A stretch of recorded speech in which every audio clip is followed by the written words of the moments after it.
The trauma bay doors exploded inward at 2:47 a.m., and two federal agents hauled in a bleeding prisoner while gunfire echoed from the parking garage outside. Dr. Marcus Hale, chief trauma surgeon at Pinehurst General Hospital in Westfield, Montana, turned away from the chaos and pointed directly at the blonde night nurse attempting CPR. "Security, remove this incompetent woman from my operating room immediately." 30 seconds later, armed military police stormed through the emergency entrance and asked one question that shattered the entire hospital. "Where is Captain Olivia Cross?" The same nurse they were dragging toward the exit, the quiet, exhausted woman everyone mocked for months, had once been the military's most decorated combat medic before vanishing from classified records overseas. And the dying prisoner recognized her instantly. Before we continue, if you're watching from anywhere in the world, drop your city in the comments below. I want to see how far this story travels. Hit that subscribe button and stay until the very end, because what happens next will leave you speechless. Olivia Cross learned early in her nursing career that silence kept you employed longer than honesty ever could. She stood motionless beside bed 7 in the trauma wing, hands folded behind her back, watching Dr. Marcus Hale bark orders at 3 residents who looked ready to collapse from exhaustion. The monitor overhead beeped steadily, while a 62-year-old man recovering from emergency gallbladder surgery slept fitless beneath white sheets. Olivia had noticed the irregular heart rhythm 20 minutes earlier, but knew better than to interrupt Hale during rounds. "Incompetence," Hale announced loudly, snapping his fingers toward a trembling first-year resident. "That's what kills patients faster than any disease. Remember that." The residents nodded quickly. Olivia kept her expression neutral. Hale glanced at her briefly, then dismissed her existence entirely and moved toward the next bay. The residents followed like ducklings behind a particularly vicious mother duck. Olivia exhaled slowly and returned her attention to the monitor. The rhythm hadn't stabilized.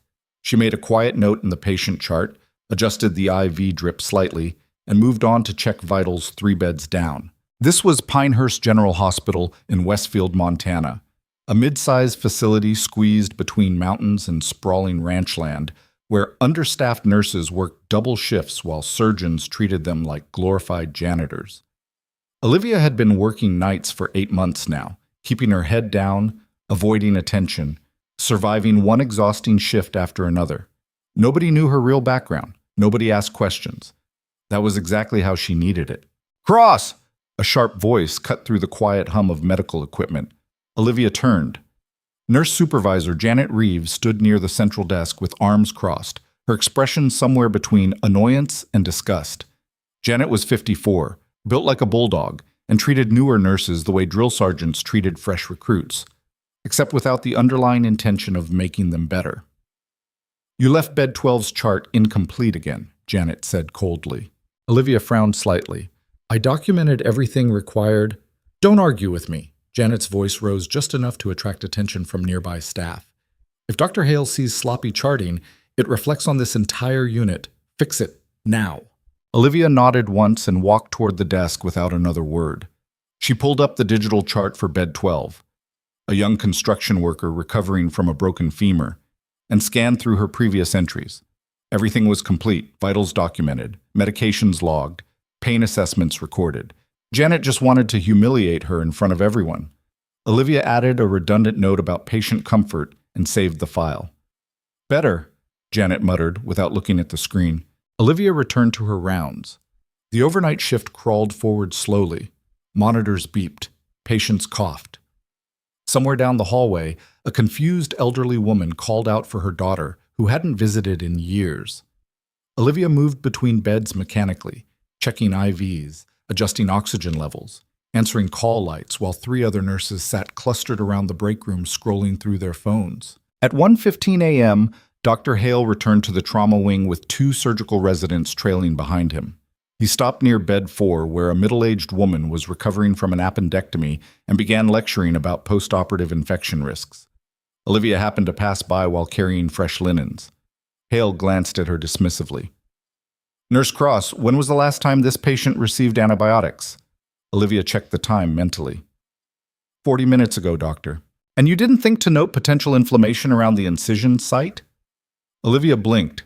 She'd checked the incision during her last round, but It looked clean, properly dressed. No signs of redness or swelling. The site appeared normal during assessment. Appeared? Hale's voice sharpened. We don't make medical judgments based on appearances, nurse. We follow protocols. One of the residents smirked slightly. Olivia swallowed her response and nodded. Understood. Hale turned back toward the residents as if she'd already vanished from existence.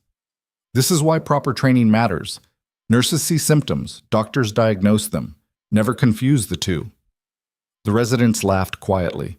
Olivia walked away before her hands could clench into fists. She'd served 2 tours overseas keeping soldiers alive under mortar fire. She'd performed field amputations inside collapsing buildings while enemy combatants fired through the walls. She'd once kept a 19-year-old Marine breathing manually for 47 minutes after his chest was shredded by shrapnel because the ventilator had been destroyed in an explosion. But here, in this sterile American hospital, she was just another expendable night nurse who stayed silent and survived. The trauma bay doors slammed open at 2:47 a.m. Olivia was restocking supplies near the central desk when 2 men in dark federal jackets hauled in a bleeding prisoner between them. The man's wrists were cuffed, his face covered in bruises, his white dress shirt soaked crimson from a gunshot wound in his lower abdomen. "Gunshot victim!" one of the agents shouted. "Federal witness! He needs surgery now!" The overnight charge nurse, a calm woman named Diane Porter, immediately grabbed the trauma phone and paged the on-call surgical team. Olivia moved instinctively toward the nearest gurney and helped the agents transfer the wounded man onto it. His breathing was shallow, pupils dilated, skin pale and clammy. "Possible internal bleeding," Olivia said quietly, already reaching for the blood pressure cuff. "We need to establish IV access immediately." One of the federal agents stepped back. "He was shot during transport. Suspects are still at large." Diane's eyes widened slightly, but she kept her voice professional. "Security's been notified? Armed perimeter is being established now."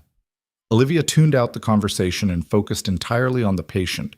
She wrapped the cuff around his arm, checked the reading, dangerously low, and began prepping an IV line while another nurse brought over bags of saline and O-negative blood. The wounded man's eyes flickered open briefly. He looked directly at Olivia. His lips moved. "Ghost," he whispered.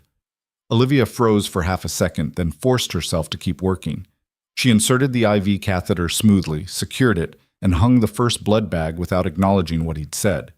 "Pressure's dropping," Diane called out. "Where's the surgical team?" "En route," someone answered from the hallway. The trauma bay doors opened again. Dr. Marcus Hale strode inside wearing surgical scrubs, flanked by 2 residents who looked like they'd been yanked from sleep 30 seconds earlier. Hale's expression was sharp and irritated as he approached the gurney. "Federal witness?" Hale asked curtly. "Yes, doctor," Diane confirmed. "Gunshot wound, abdomen, significant blood loss." "I can see that." Hale leaned over the patient, performed a rapid assessment, then straightened and snapped his fingers toward the residents. "Prep OR2 immediately. We're taking him up now." The residents moved quickly. Olivia stepped back as the team began transferring the patient onto a surgical gurney. She glanced at the monitor one last time, heart rate climbing, oxygen saturation dropping, and noticed something the others had missed. The bleeding wasn't just abdominal. There was a second entry wound. Small, easy to miss beneath the blood-soaked fabric near his right shoulder. "Doctor," Olivia said quietly. Hale didn't look at her. "What?" "There's a second gunshot wound, upper right thorax." Hale paused, then leaned down and yanked the patient's shirt open roughly. Blood smeared across pale skin, but the entry wound was clearly visible now. Small caliber, close to the clavicle. Hale's jaw tightened. "Damn it! Possible lung involvement. We need to move faster." He gestured sharply toward the residents, and the gurney began rolling toward the elevator. Olivia watched them disappear down the corridor. The federal agents remained behind, speaking quietly into radios while hospital security sealed off the emergency entrance. Diane returned to the central desk and began documenting the chaos, while 2 other nurses whispered nervously near the supply closet. Olivia cleaned up the discarded medical supplies scattered across the floor and tried to ignore the fact that the dying federal witness had recognized her. That name. Ghost. Nobody had called her that in years. She forced the memory down and returned to her regular rounds, checking on post-op patients who slept peacefully, unaware that armed federal agents were now patrolling the hallways outside. 40 minutes later, Diane approached Olivia near the medication station. "Dr. Hale wants you upstairs," Diane said carefully. Olivia looked up. "Why?" "Didn't say. Just asked for the nurse who spotted the second wound." Olivia set down the medication tray and followed Diane toward the elevators without arguing. They rode up in silence, the fluorescent lights overhead flickering occasionally as the ancient machinery groaned upward.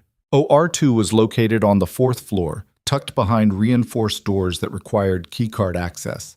Diane swiped them through, and they entered a sterile hallway where the faint smell of antiseptic mixed with something sharper: blood.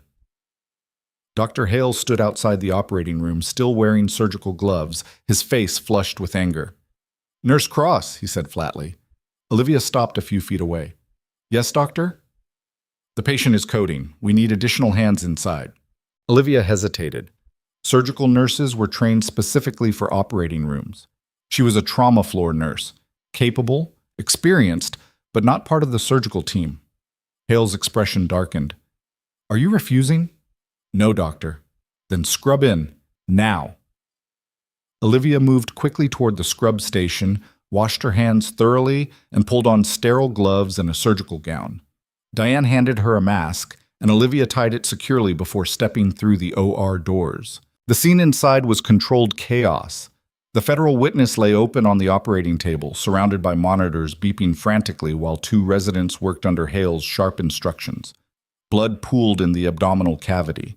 Retractors held back layers of tissue. The anesthesiologist stood at the head of the table, adjusting medication dosages while watching the vitals climb dangerously high. "Suction," Hale snapped. One of the residents obeyed immediately. Olivia took her position near the instrument tray, staying silent and ready. Hale worked quickly, his hands steady despite the urgency. "The bullet nicked the hepatic artery. We're trying to clamp it now before he bleeds out entirely." The monitor alarm shrieked. "Heart rate spiking," the anesthesiologist called out. "Blood pressure dropping fast."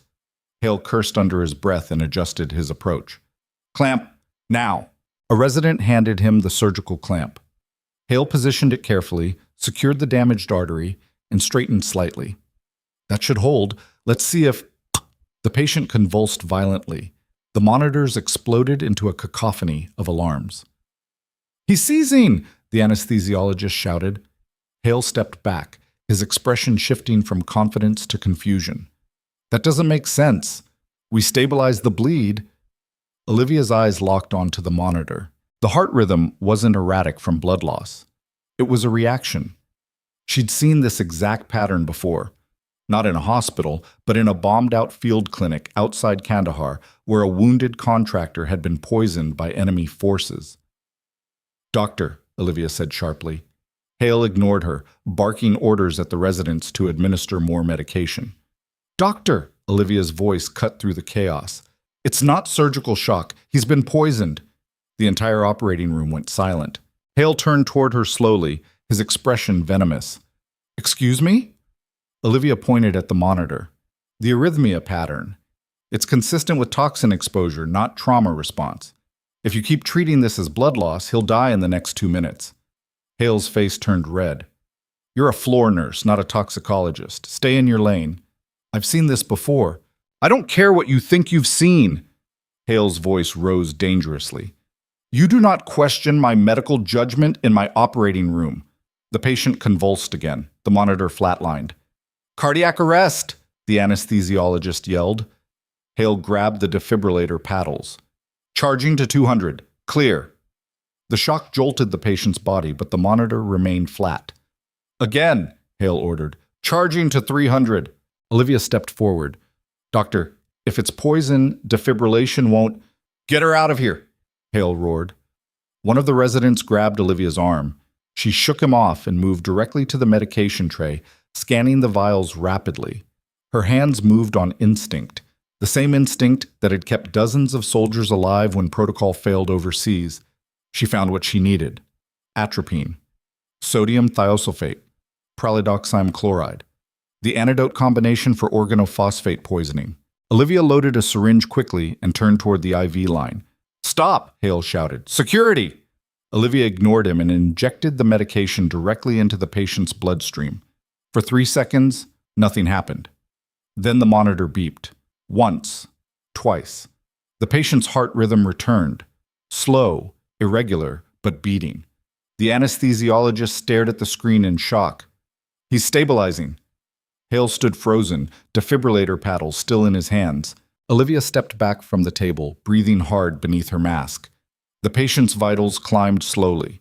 Heart rate steadying, blood pressure rising, oxygen saturation improving. One of the residents whispered, "What the hell just happened?" Hale's hands were shaking.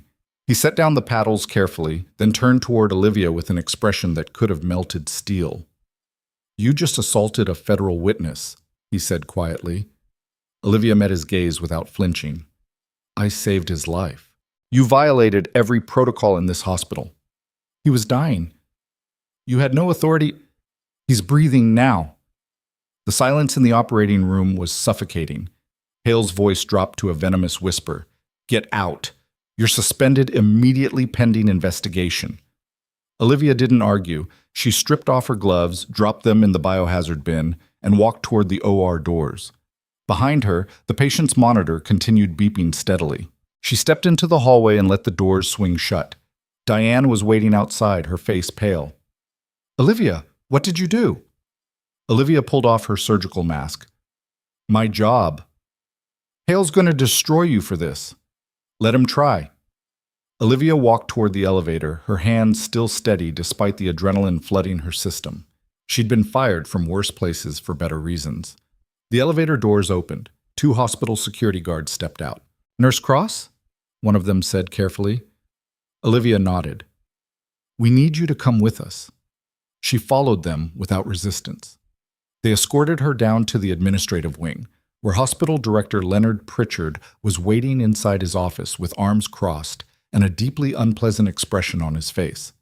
Pritchard was 67, silver-haired, and built like a retired football coach who still thought he could intimidate people with presence alone. "Sit," he said flatly. Olivia sat. Pritchard leaned against his desk. "Dr. Hale just called me. He says you ignored direct orders, performed an unauthorized medical procedure, and endangered a federal witness." "The patient was coding," Olivia said calmly. "I identified the cause and treated it. You're not a doctor." "I'm a nurse with combat trauma experience." Pritchard's eyes narrowed. "Combat trauma?" Olivia realized her mistake immediately, but it was too late to take it back. Pritchard straightened.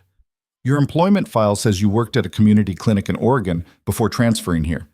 Nothing about military service?" Olivia stayed silent. "So either you lied on your application," Pritchard continued slowly, "or you're lying now." Olivia met his gaze without answering. Pritchard's expression hardened. "You're terminated, effective immediately. Security will escort you out." Olivia stood. "Understood. Leave your badge and keycard on the desk." Olivia removed both items and set them down carefully. Pritchard gestured toward the door.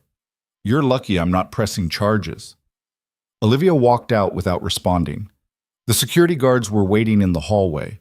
They didn't speak as they escorted her through the administrative wing, past clusters of nurses whispering behind their hands, past doctors who glanced at her with barely concealed satisfaction.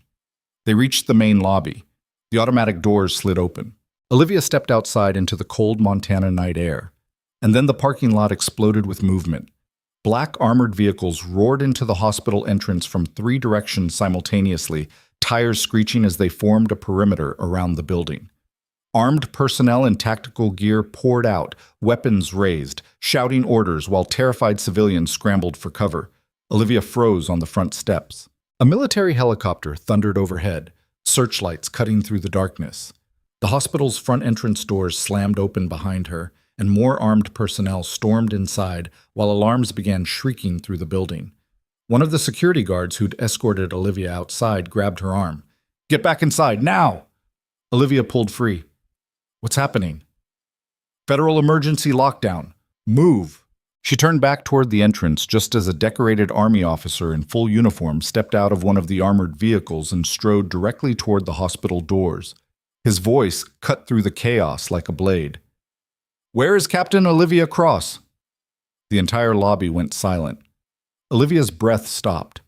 The officer, a brigadier general with gray hair and a chest full of service medals, scanned the crowd of frozen hospital staff, federal agents, and terrified patients. His eyes locked onto Olivia. Recognition flickered across his face. "Captain Cross," he said quietly. Olivia didn't move. Behind her, Dr. Marcus Hale stepped into the lobby, his face pale and confused.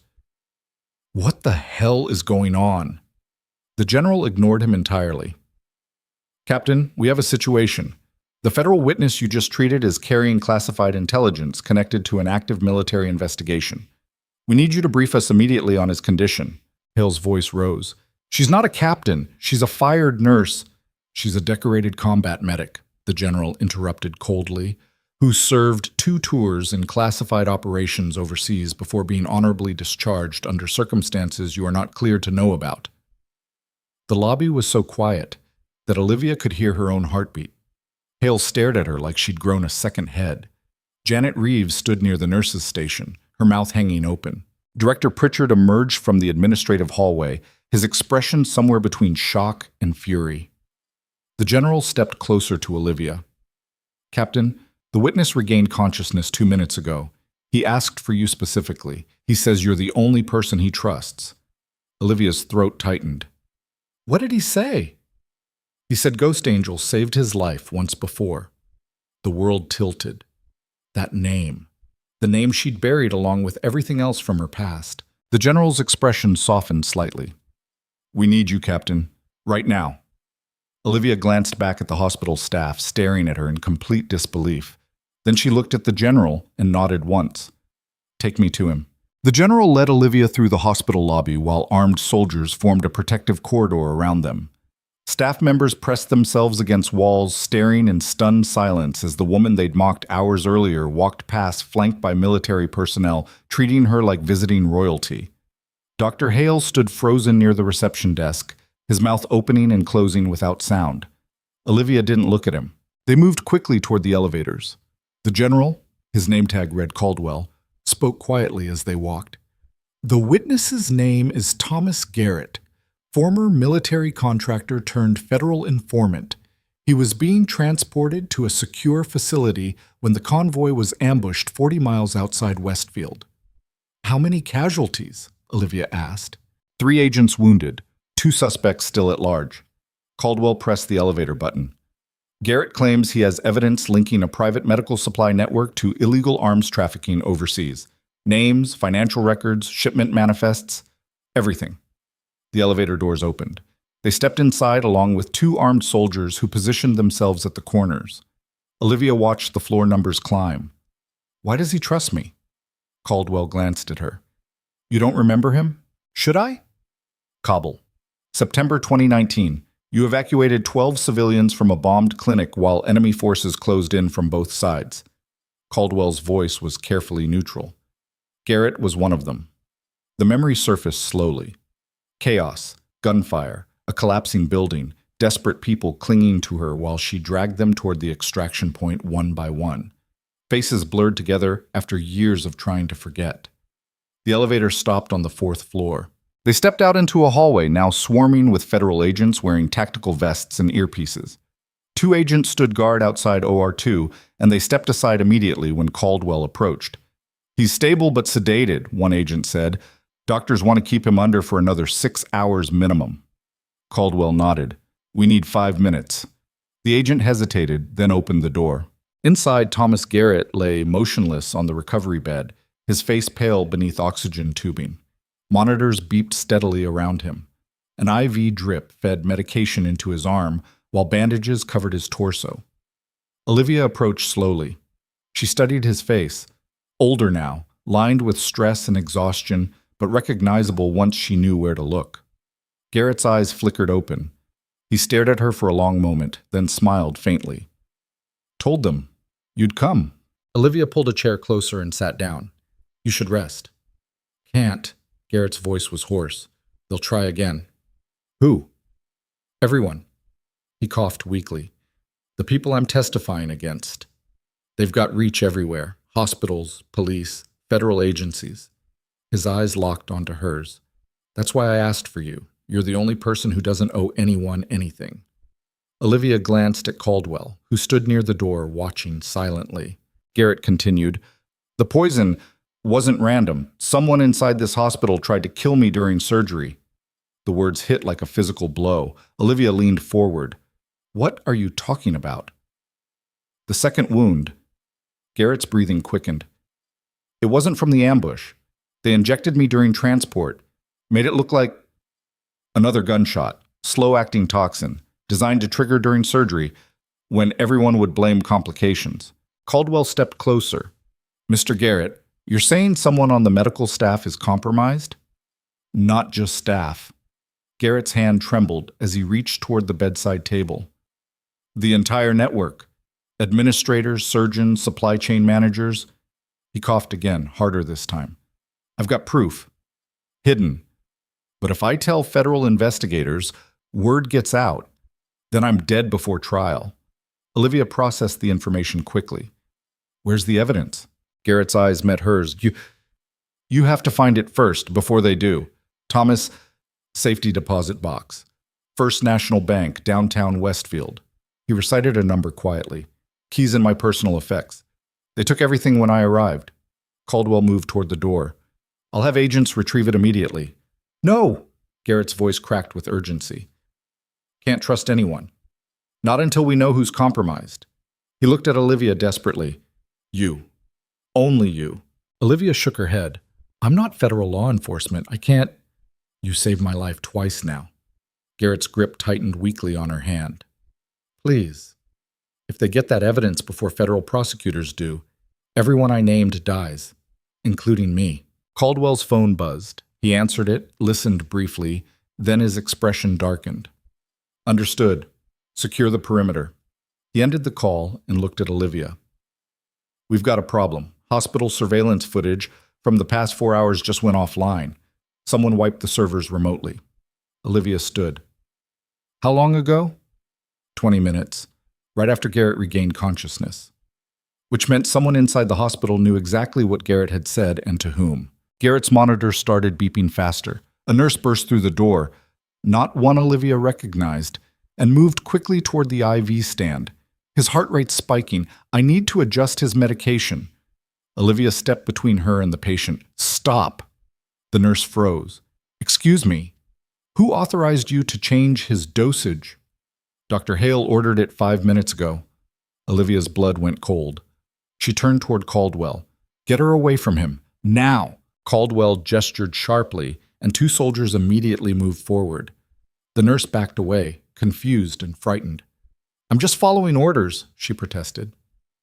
"Out," Caldwell said flatly. The soldiers escorted her into the hallway. Olivia checked the IV bag hanging beside Garrett's bed. The label looked standard, but she didn't trust anything anymore. Garrett whispered weakly, "See? They're already moving." Caldwell issued rapid orders into his radio.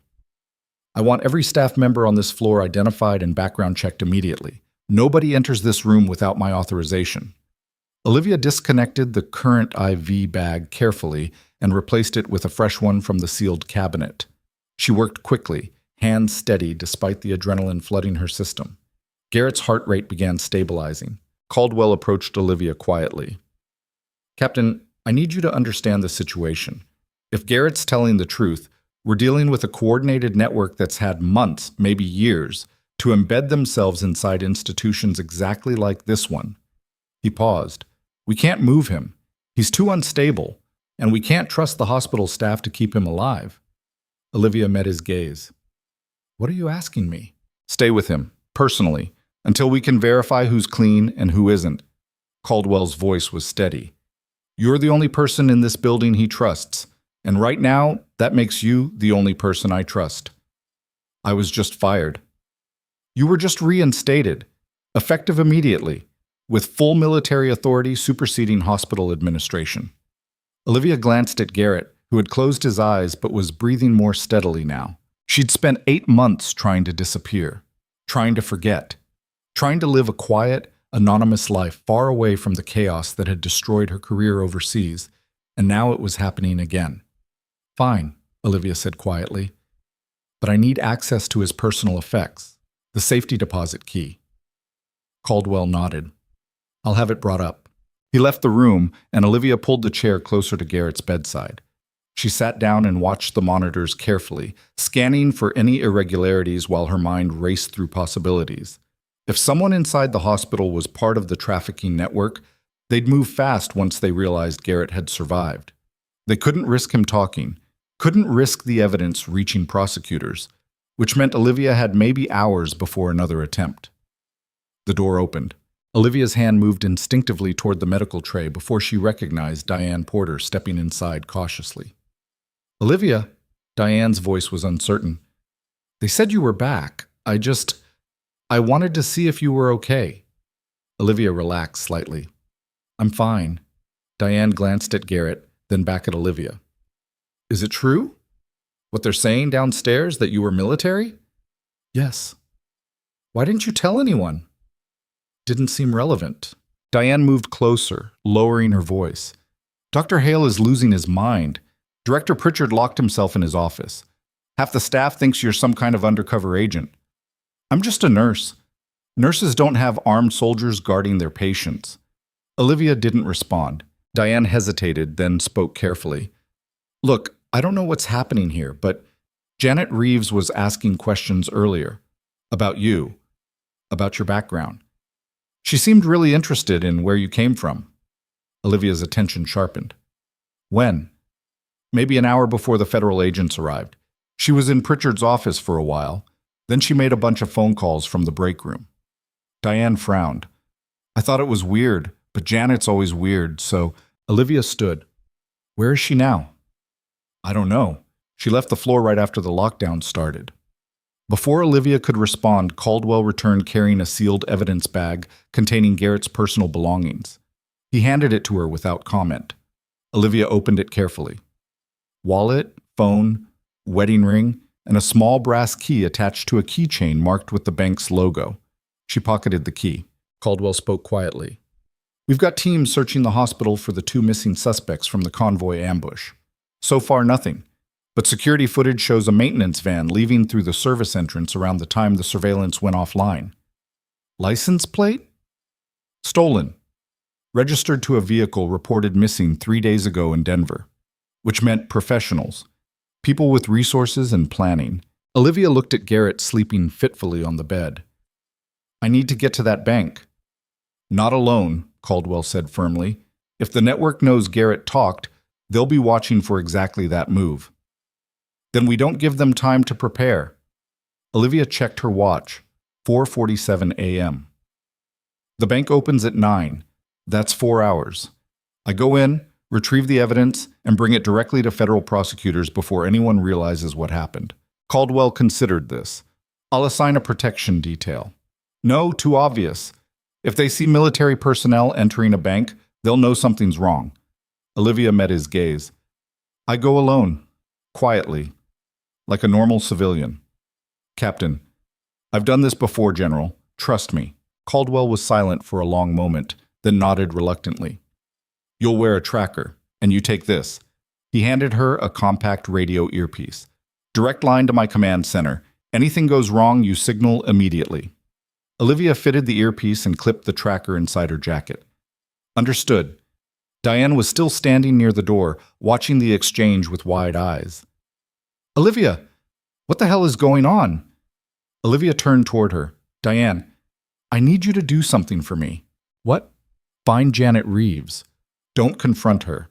Don't let her know you're looking. Just find out where she went and who she's been talking to. Diane's face paled. You think Janet's involved? I think everyone's a suspect until we know otherwise. Diane swallowed hard, then nodded. Okay, I'll see what I can find out. She left quickly. Caldwell assigned 2 soldiers to guard Garrett's room with orders to allow absolutely nobody inside except Olivia. Then he led Olivia back toward the elevators. Captain, before you go, Caldwell paused. I read your service record. I know what happened in Syria. Olivia's jaw tightened. Then you know why I left. I know you were blamed for something that wasn't your fault. Caldwell's voice was steady. I also know you've been hiding ever since. But whatever happened back then, It doesn't change the fact that you're one of the best combat medics this country ever produced. Olivia stared at the elevator doors. That person doesn't exist anymore. She's standing right in front of me. The elevator arrived. Olivia stepped inside without responding. She rode down alone, watching the floor numbers descend while her mind replayed fragments of memories she'd spent years trying to suppress. The clinic explosion, the evacuation, the refugees she'd saved, the soldiers who died, the orders she'd disobeyed, the career that ended. The elevator doors opened onto the ground floor. The lobby was still crawling with federal agents and military personnel, but the chaos had settled into organized tension. Staff members huddled in small groups, whispering nervously. Patients sat in wheelchairs near the windows, confused and frightened. Olivia walked toward the main entrance. Dr. Marcus Hale intercepted her near the automatic doors. "You," he said coldly.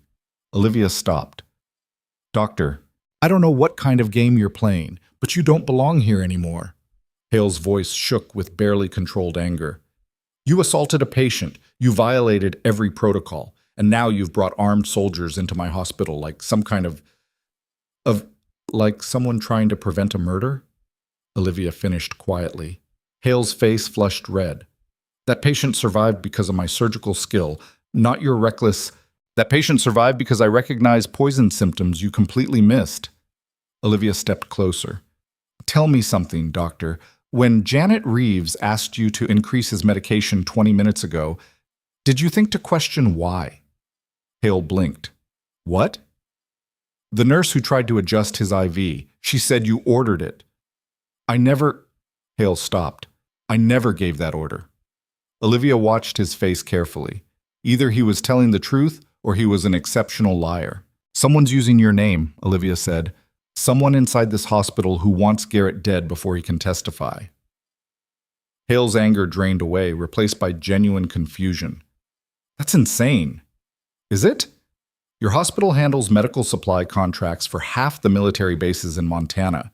You process shipments worth millions of dollars every month. Medications, equipment, surgical tools." Olivia paused. "How carefully do you audit those shipments, doctor?" Hale's mouth opened, then closed. Olivia continued. "Thomas Garrett was about to expose a trafficking network using hospitals exactly like this one to move illegal goods overseas. And somebody tried to kill him on your operating table." She leaned in slightly.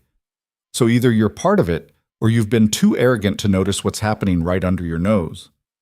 Hale took a step back, his face pale. "I would never, but..." "Then prove it. Go through your supply records, find the irregularities, and when federal investigators start asking questions," Olivia's voice hardened. "Tell them the truth." She walked past him toward the exit. Director Pritchard emerged from the administrative hallway, flanked by two hospital attorneys who looked like they'd been dragged from bed in the middle of the night. "Miss Cross," Pritchard's voice echoed across the lobby, "you are not authorized to leave this facility." Olivia kept walking. "I said stop!" General Caldwell appeared from a side corridor and positioned himself directly in Pritchard's path. "The captain is operating under federal authority. You have no jurisdiction over her movements."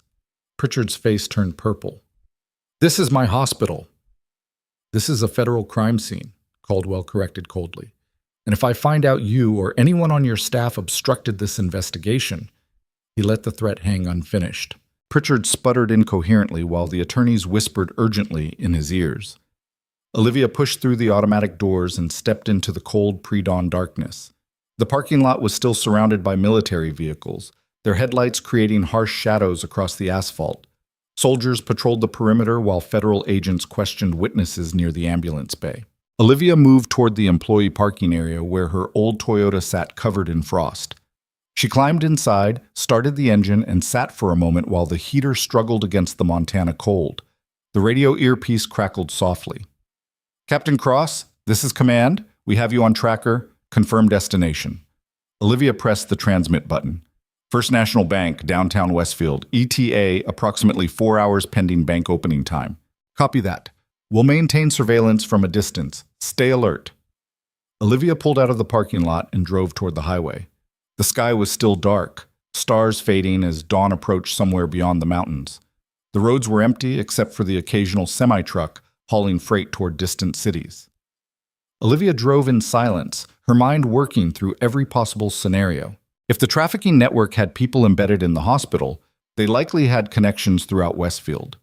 Police, local government, maybe even federal agencies, which meant retrieving the evidence was only half the problem. Getting it to prosecutors alive was the other half. She reached downtown Westfield just as the sky began turning gray with approaching sunrise. The streets were quiet. A few early morning joggers, a couple of coffee shops opening, delivery trucks unloading supplies. First National Bank sat on the corner of 5th and Madison, a solid brick building with marble columns and heavy glass doors. It wouldn't open for another 3 hours. Olivia parked across the street and waited. The earpiece crackled. "Command to Captain Cross. We have eyes on your position. No suspicious activity detected." "Copy." Olivia watched the bank entrance while dawn crept slowly across the city. A few pedestrians passed by. A police cruiser rolled past without slowing. Everything appeared normal. Too normal. Her phone buzzed. Unknown number. Olivia hesitated, then answered. "Yes?" A woman's voice spoke quietly. "Captain Cross, we need to talk." Olivia's hand tightened on the phone. "Who is this?" "Someone who knows you're about to make a serious mistake." The voice was calm, professional. "The evidence you're planning to retrieve? It doesn't exist. Garrett's lying." "I don't believe you." "Then believe this. We have 3 shooters positioned around that bank. The moment you step inside, you're dead. Walk away now, and we'll let you live." Olivia scanned the street carefully. Rooftops, windows, parked vehicles. "Who are you?" Olivia asked. "Someone giving you one chance to survive." The woman paused. "You were a good medic, Captain. It would be a shame to waste that talent over a liar's fantasy." The call ended. Olivia sat motionless, processing the threat. It could be a bluff, psychological warfare designed to scare her away. Or it could be the truth. She pressed the transmit button. "Command, possible hostile contact. Female caller warned of shooters positioned around the bank." Caldwell's voice came through immediately. "We're scanning now. Hold position." Olivia waited, watching the windows of surrounding buildings. Caldwell spoke again. "Thermal imaging shows 3 heat signatures. 2 rooftops, 1 vehicle. Armed." Not a bluff. Olivia's mind raced. "Can your teams neutralize them?" "Not without alerting the entire network. And if shooting starts in downtown Westfield," Caldwell didn't finish the sentence. "Civilian casualties. Media attention. Political disaster." Olivia stared at the bank entrance. She could walk away. Drive back to the hospital. Let federal investigators handle everything through official channels. But Garrett was right about one thing. If the network had people embedded in federal agencies, official channels would leak. And everyone involved would disappear long before indictments came down. The evidence had to reach prosecutors directly. Today. Before the network could reposition. Olivia made her decision. "Command, I'm proceeding as planned." "Captain, negative. You'll be walking into a kill zone." "Then your teams better work fast." Olivia checked her watch. "Bank opens in 2 hours and 40 minutes. I need those shooters eliminated before then." Silence. Then Caldwell's voice, tight with tension. "Understood. We'll coordinate with local SWAT. But Captain, if this goes wrong..." "It won't." Olivia ended the transmission and settled back to wait. The sky brightened slowly. More pedestrians appeared. Traffic increased. The city woke up around her while 3 hidden shooters waited patiently for their target to make a fatal mistake. Olivia's phone buzzed again. Different number. She answered. "What?" Diane's voice came through, frightened and urgent.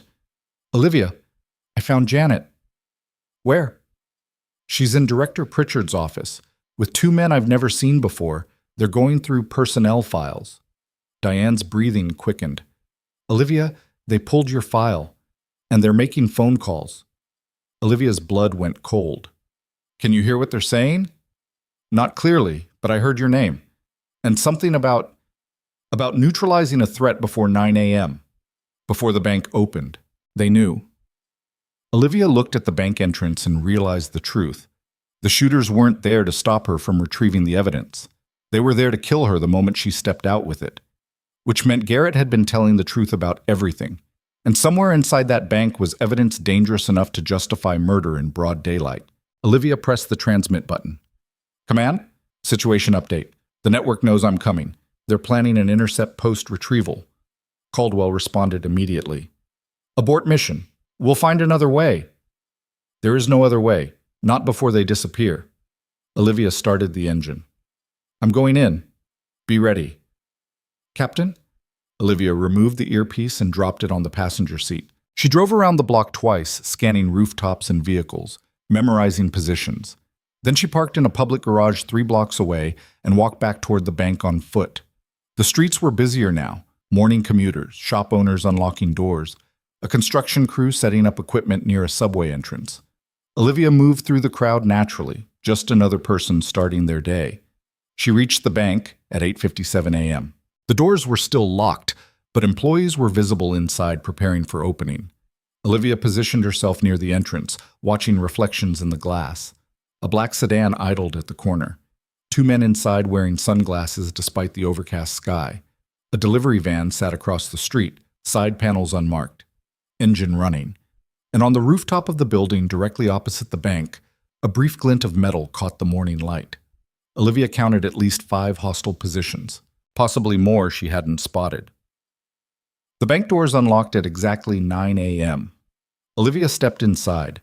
The interior was standard, marble floors, wooden desks, a row of teller windows along one wall. A middle-aged woman in a navy suit greeted her with a professional smile. Good morning. How can we help you? Olivia held up the brass key. I need to access a safety deposit box. The woman nodded. Of course. Right this way.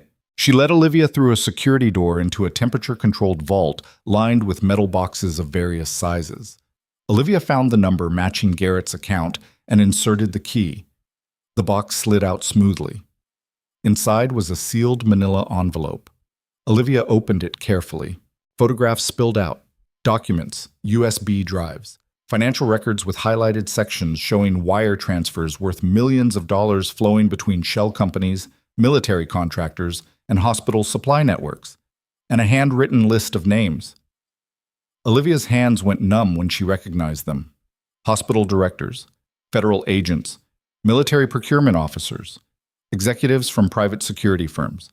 And at the bottom of the list, written in red ink, Dr. Marcus Hale, surgical director, Pinehurst General Leonard Pritchard, hospital administrator Janet Reeves, nurse supervisor/asset coordinator. Olivia photographed everything quickly, using her phone, uploaded the images to a secure cloud server, then sealed the evidence back inside the envelope. She turned toward the vault exit. The woman in the navy suit was gone. The security door had locked automatically. Olivia was trapped. Olivia's hand moved to the vault door handle and pulled hard. The mechanism didn't budge. She stepped back, scanning the small room. Reinforced walls, single security camera in the corner, no windows, one exit. The camera's red light blinked steadily. Someone was watching. Olivia pulled out her phone. No signal inside the vault. The walls were too thick, designed specifically to prevent electronic interference. She crossed to the intercom panel mounted beside the door and pressed the call button. Static crackled, then silence. Olivia pressed it again. I need someone to unlock this door. No response. She checked her watch. 9:14 a.m. She'd been inside 4 minutes. The envelope felt heavy in her hands. Evidence that could dismantle an entire criminal network, destroy careers, send dozens of people to federal prison for decades. Evidence that made her a target. Olivia moved to the corner farthest from the camera and examined the door mechanism carefully. Electronic lock, biometric scanner, manual override keyhole, all requiring access from the outside. She was stuck until someone decided to let her out, or until they came in to finish what the poison had started. Footsteps echoed from beyond the vault door. Olivia positioned herself against the wall where she'd be hidden when the door opened. She grabbed the heaviest metal deposit box within reach and held it ready. The electronic lock beeped. The door swung inward. A security guard stepped through, young, maybe 25, wearing a standard uniform and looking nervous. He spotted Olivia immediately, and his hand went to the radio on his belt. Olivia moved fast. She closed the distance, grabbed his wrist before he could transmit, and twisted just enough to make him gasp. Don't, she said quietly. The guard's eyes went wide. "Lady, what the hell? Who told you to lock me in?" "Nobody. The system locks automatically when—" Olivia increased pressure slightly. "Try again." The guard's face went pale. Okay. Manager said there was a problem with your account. Said to secure the vault and wait for police." "What manager?" "Miss Walters, bank manager. She's upstairs right now calling—" Olivia released him and grabbed the radio off his belt. "How many exits?" "3. Front entrance, employee door and back, emergency stairs on the west side." "Which one leads to the parking garage?" "Employee door, but it's locked from outside. You can't—" Olivia was already moving. She shoved past him into the main vault corridor and sprinted toward the stairs. Behind her, the guard shouted something, but she didn't stop. She hit the stairwell door hard and took the steps 2 at a time going up. The employee level was 1 floor above ground. Administrative offices, break rooms, storage. The hallway was empty when she emerged. Olivia moved quickly toward the rear exit, the envelope tucked inside her jacket. Voices carried from an open office door ahead. "Confirmed visual. Subject is inside the building. Teams are in position." Olivia slowed, pressing herself against the wall. A woman's voice. Calm, professional, vaguely familiar. "Understood. Once she exits, neutralize immediately. Make it look like a robbery. We'll handle cleanup." "What about the evidence?" "Recover and destroy. No traces." Olivia recognized the voice now. Ms. Walters, the bank manager who'd greeted her downstairs with a professional smile. Footsteps approached from inside the office. Olivia ducked into the nearest room, a supply closet filled with copy paper and printer cartridges. She pulled the door almost closed and watched through the crack. Ms. Walters stepped into the hallway, holding a phone, her navy suit perfectly pressed. She was younger than Olivia had initially thought, maybe 35, brown hair pulled into a tight bun, cold eyes scanning the corridor. "Security reports she's headed for the employee exit," Walters said into the phone. "Good. That's exactly where we want her." She walked past the supply closet without looking. Olivia waited until the footsteps faded, then slipped back into the hallway. The employee exit was compromised. Front entrance would be covered. Emergency stairs led directly outside where shooters waited. Every exit was a kill zone. Olivia's mind raced through options. She couldn't stay inside. Eventually, they'd flood the building with enough people to corner her. Couldn't call for help without signal. Couldn't fight her way through multiple armed positions. She needed a different approach entirely. Olivia moved back toward the stairwell and descended 2 floors to the basement level. The air was cooler here, fluorescent lights buzzing overhead. Storage rooms lined both sides of the corridor. Old furniture, archived documents, maintenance equipment. She found what she was looking for in the 3rd room. A janitor's uniform hanging on a hook. Work boots. A maintenance cart filled with cleaning supplies. Olivia changed quickly, stuffing her jacket and the envelope inside the cart beneath a pile of trash bags. She pulled her blonde hair into a messy ponytail, smudged dirt across her face, and grabbed the cart handle. Then she walked directly toward the front entrance. The main lobby was busier now. Customers conducting transactions, bank employees moving between desks, security guards positioned near the doors. Olivia pushed the cart across the marble floor, head down, moving like someone who'd cleaned this building 1,000 times and wanted nothing more than to finish and go home. A security guard glanced at her briefly, then away. Olivia kept walking. She reached the front doors and pushed through into cold morning air. The street outside looked normal. Pedestrians passing by. Traffic flowing steadily. The black sedan still idled at the corner, windows tinted dark. Olivia turned left and pushed the cart down the sidewalk. 50 feet. 100. Nobody followed. She rounded the corner onto a side street and immediately abandoned the cart, retrieving her jacket and the envelope. She stripped off the janitor's uniform, stuffed it into a dumpster, and started walking fast toward the public garage where she'd left her car. Her phone buzzed, signal restored. Olivia answered without checking the number. "What?" General Caldwell's voice came through tight with tension. "Captain, where the hell are you? We lost your tracker signal 20 minutes ago." "I'm mobile, heading back to the hospital." "Negative. Do not return to Pinehurst General. The facility is compromised. We've identified multiple staff members with connections to the trafficking network." Olivia's stomach dropped. "Garrett." We extracted him 10 minutes ago via military helicopter. He's en route to a secure federal medical facility in Denver. Caldwell paused. Captain, we've got a serious problem. Someone inside the hospital tried to access his room during the extraction. Federal agent named Morrison. He pulled a weapon when our team stopped him. Is he in custody? He's dead. Took cyanide before we could question him. Caldwell's voice hardened. This network is bigger than we thought. We're talking federal agents, military personnel, hospital administrators, all coordinated. And they're willing to die rather than talk. Olivia reached her car and climbed inside. I've got the evidence Garrett mentioned. Financial records, photographs, names, everything. Where are you? 3 blocks from First National Bank. I need... Gunfire erupted somewhere behind her. Olivia ducked instinctively as the rear windshield exploded, glass spraying across the back seat. She threw the car into reverse and slammed the accelerator, tires screaming as she rocketed backward out of the parking space. A black SUV roared around the corner, passenger window rolling down. Olivia shifted into drive and floored it, the old Toyota lurching forward. More gunfire, bullets punching through the trunk, shattering the side mirror. "Captain!" Caldwell's voice shouted through the phone. "Report!" Olivia took a hard right turn, the car skidding sideways. "Under fire! Multiple hostiles." Location? 4th and Madison, heading east. Another vehicle, the sedan from earlier, cut across an intersection ahead, blocking her path. Olivia yanked the wheel left, jumping the curb and cutting through a gas station parking lot. Pedestrians scattered, screaming. The SUV followed, closing distance. Olivia's hands were white-knuckled on the steering wheel. The Toyota wasn't built for high-speed chases. The engine whined in protest as she pushed it past 60 on city streets. "Command, I need extraction," Olivia shouted. "We're scrambling units now. Can you reach the federal building downtown?" Not without leading them straight to it. The SUV rammed her from behind.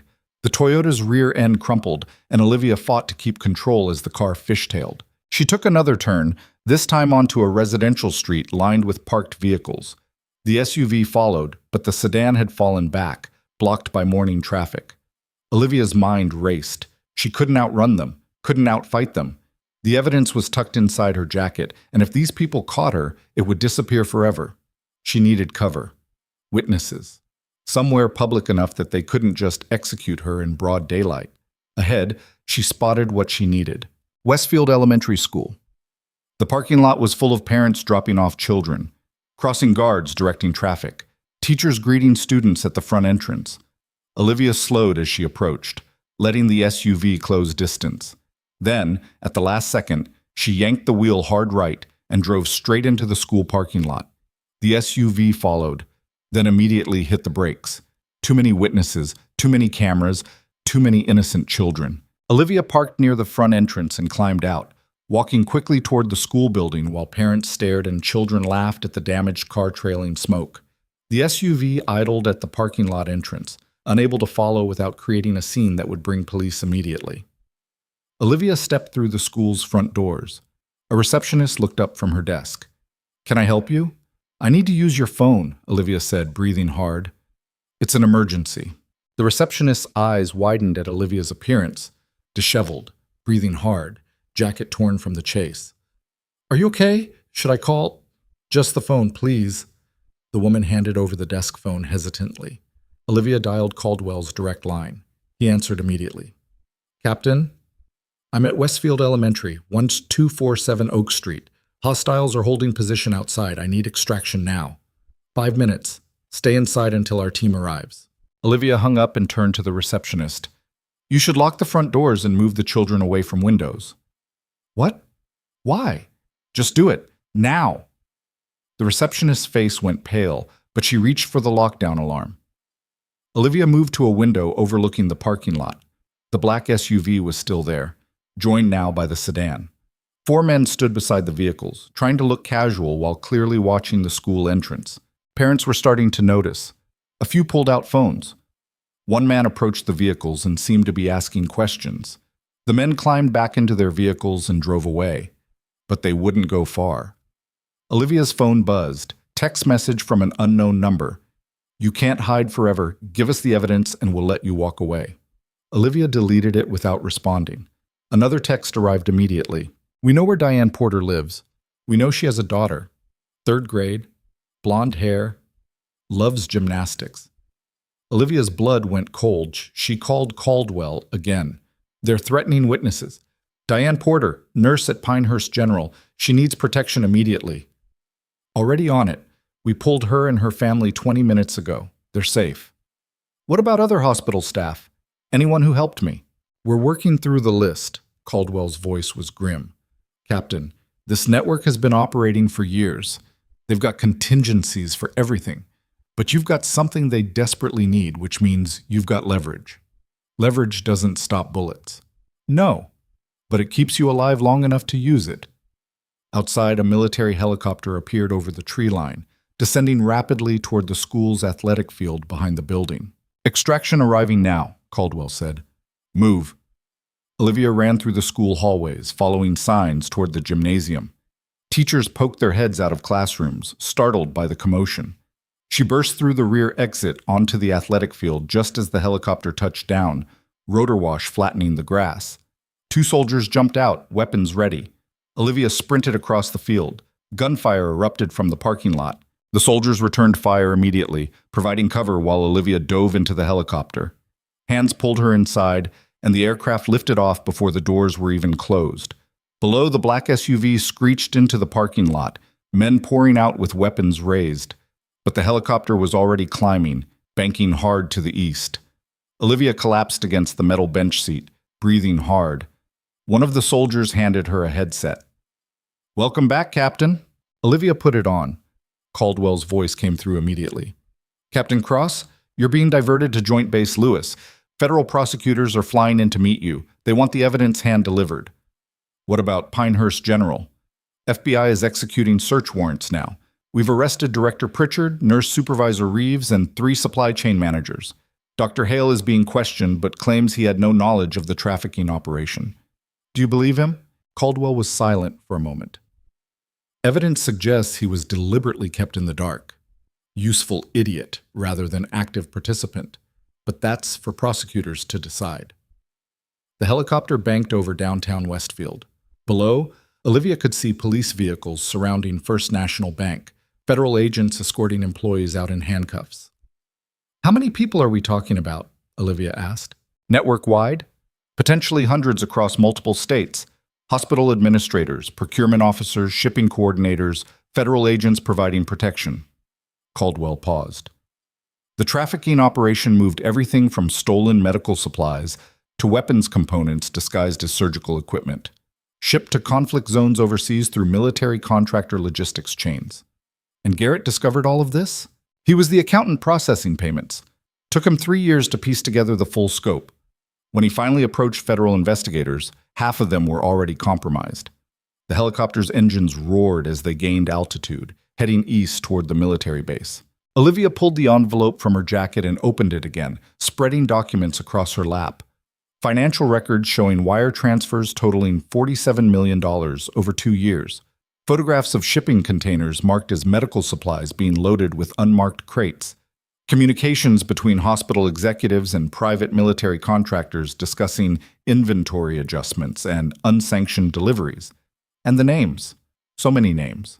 General, Olivia said quietly. One of these names is Colonel William Strickland, Logistics Commander, Fort Harrison. Silence. Then Caldwell's voice, very carefully controlled. Are you certain? His signature is on at least 15 procurement authorizations, all falsified. Strickland was my commanding officer before I took this position. Caldwell's breathing was audible through the headset. He's scheduled to testify before a Senate Oversight Committee next month about military supply chain integrity. Then he's probably planning to disappear before that happens. Not if we move fast. Caldwell's voice sharpened.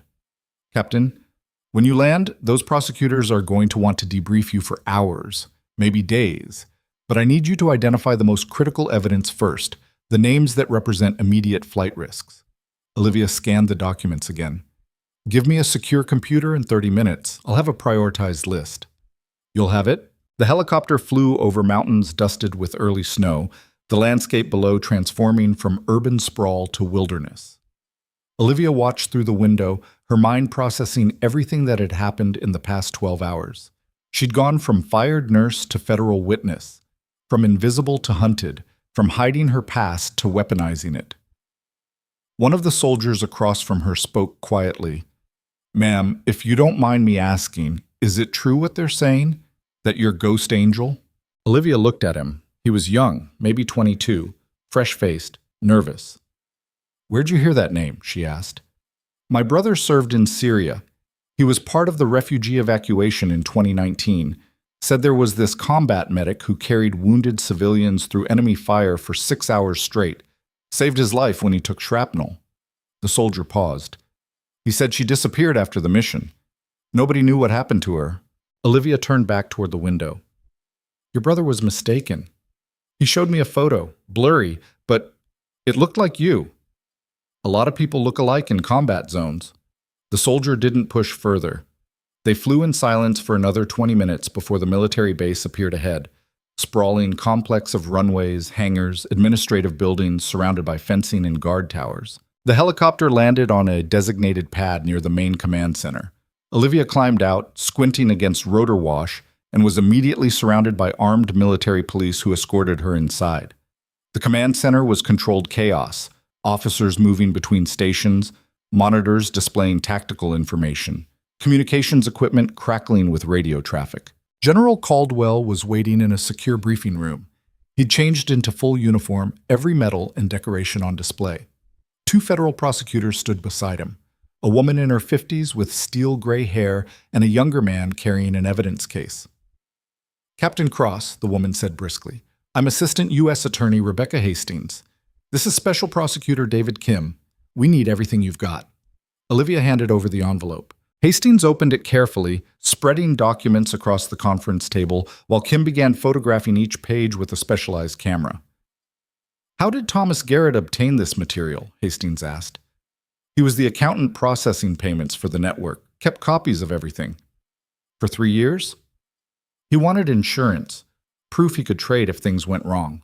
Hastings studied a financial record closely. These wire transfers route through shell companies in the Cayman Islands, Switzerland, and Singapore. Tracing them will take months. "You don't need to trace them," Olivia said. "The names are right there. Arrest everyone on that list simultaneously before they can coordinate a defense. We're talking about 53 individuals across 6 states and multiple federal agencies." Kim looked up from his camera. "Coordinating arrests of that scale requires—" "Hours," Olivia interrupted. "Which is exactly how long you've got before word spreads and people start running." Hastings and Kim exchanged glances. Caldwell spoke quietly. "She's right. The network knows we have Garrett in protective custody. They know Captain Cross retrieved evidence from the bank. By now they're already implementing contingency plans, destroying records, moving assets, establishing alibis." Hastings set down the document she'd been reading. "We'll need Captain Cross's testimony. Full deposition, medical records proving the poisoning attempt, chain of custody documentation for all evidence." "You'll have it," Caldwell said.